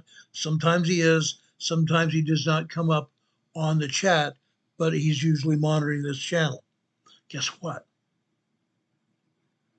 The 3.0 earthquakes are still happening over in El Centro, right and left. Right and left. Look at this. These earthquakes are mostly due to magma coming from the city of San Diego, coming from the Pacific Ocean. Magma comes in off the Pacific Ocean, comes through California, or comes through San Diego, comes all the way out here. Look at these 3.0 earthquakes are linked. See the curved lines? Those curved lines suggest magma. Not all of them, not all of these 3.0 earthquakes are magma induced, but some of them I believe are. These are 3.0 small earthquakes. Juanito has told us in the past when he's been here that he and his family feel them, each and every one of them. That's not the only place. That's not the only place. Let's go over to Holtville. Holtville is over on the southeastern side of the Imperial Valley, on the San Andreas Fault. Look at this. Look at this, guys. Yes, we're having minor earthquakes here. We're also seeing tremors here. Tremors are 1.0 to 1.9 tremors, 2.0, 2.9 earthquakes. And I believe on the bottom line here, just after 3:06 p.m. this afternoon, we had our 3.1 earthquake here in Holtville. Holtville, ladies and gentlemen, on the San Andreas Fault here in the Imperial Valley. We've seen 3.0 earthquakes here before. They're happening. They're happening still. They're happening literally all over California. All over California. Does anybody have any questions? No, I have not shown you Bombay Beach, but that's a different story. Also on the San Andreas Fault, on the eastern side of the Salton Sea. We have 3.0 earthquakes, 3.5 earthquakes. Actually, let's go over there right now. I want to show you those earthquakes as well. Hold on a second. We have to show you Bombay Beach.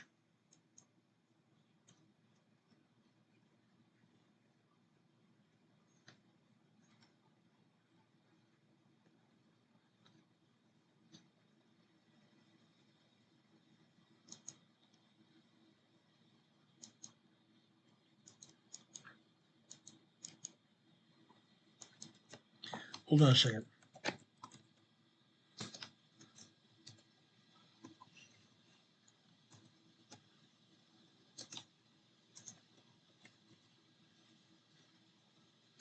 Okay. Let's show you Bombay Beach here.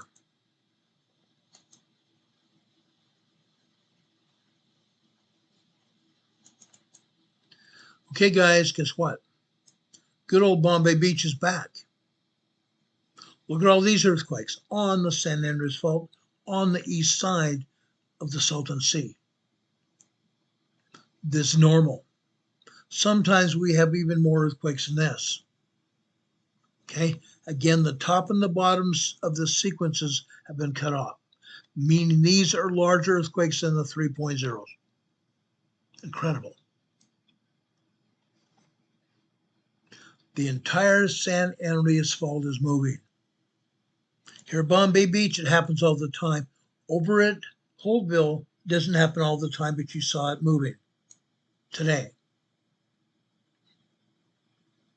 The entire San Andreas Fault in California is moving, especially in Southern California.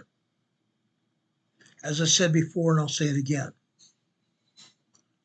Southern California is going to be expecting very shortly. I've been saying all summer long, I thought it would be by the end of August. It might still be. I don't know. I don't predict. I have forecasted earthquakes, and with the San Andreas fault, I'm wrong. I've been wrong about the San Andreas, but they're going to happen. You can see the increase in seismic activity here. It's still going. It's going great guns. We are going to have a major earthquake in Southern California, and it can be almost imminent. Does anybody have any questions for me? I told you I was going to show you this information, and it's not good. Sweet Polly Purebred says it's not good, and she's right. She's absolutely right.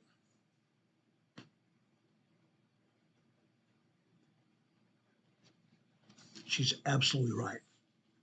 Any questions? Any questions for me?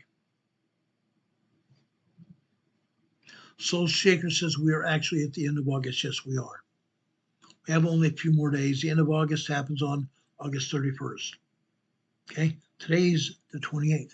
So the 29th, Thursday, Friday is the 30th, Saturday is the 31st, which means Tuesday is the 3rd of September. Incredible. The San Andreas fault could go at any time. It may not go during the next few days, but again, it could. I'm not trying to scare anybody. I'm just putting the information out for you. You can see the information for yourselves. Please, guys, please share this information from our program with everybody you know. Everybody that you know needs this information. From your family, your extended family, the neighbors you know, and the friends you know. The people you work with, and also the people you associate with here on social media. Share far and wide. We need to have members here as well.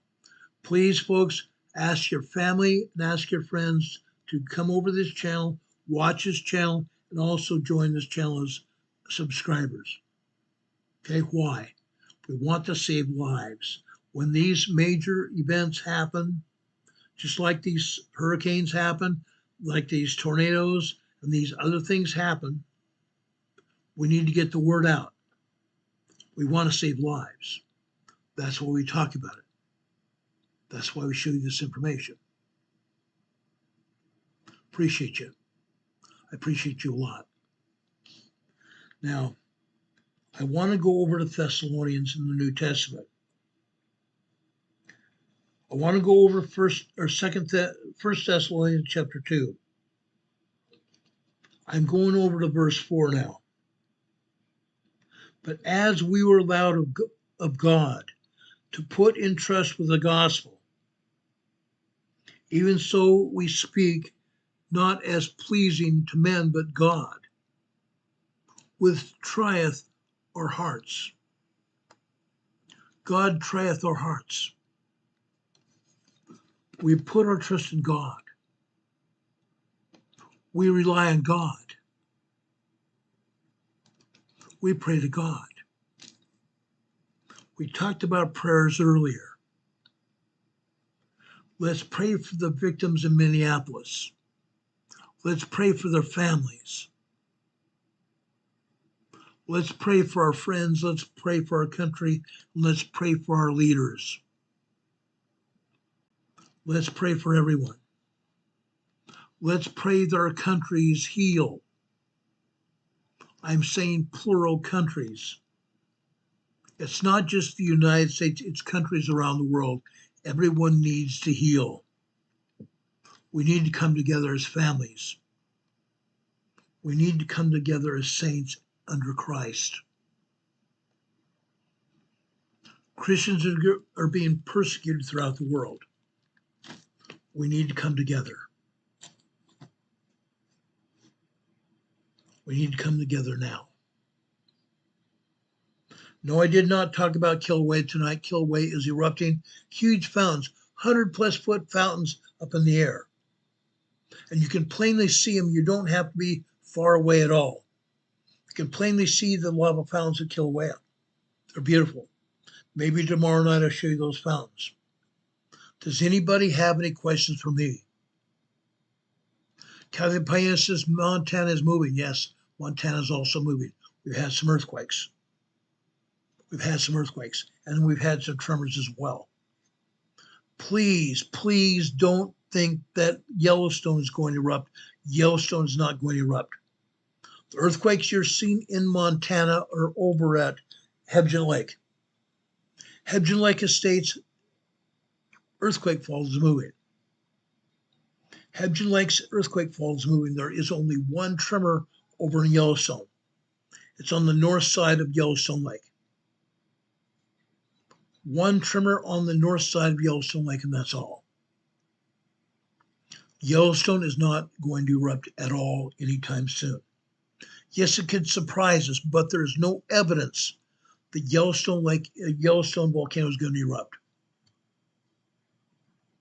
Okay? Any questions? Hacksaw is talking about a big, huge asteroid out in space, out on the edge of our solar system. It might grow bigger, it says. Yes, that's what they think. We shall see. Possibly next week we can talk about that. I've heard about Atlas quite a bit. But again, they say it might hit Earth. I don't think so. I don't think so. Guys, I love you very much. It's been a long day. Sweet Polly Purebed said it's been a long day. I agree. Guys, I love you. I care about you all. Thank you all for being here again. Share this program far and wide. If you would like to, please support this channel, not just on Super Chat.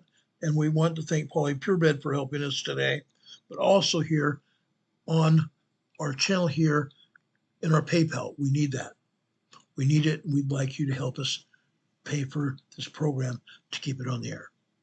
I love you guys. Ask God's blessing to be with you this day.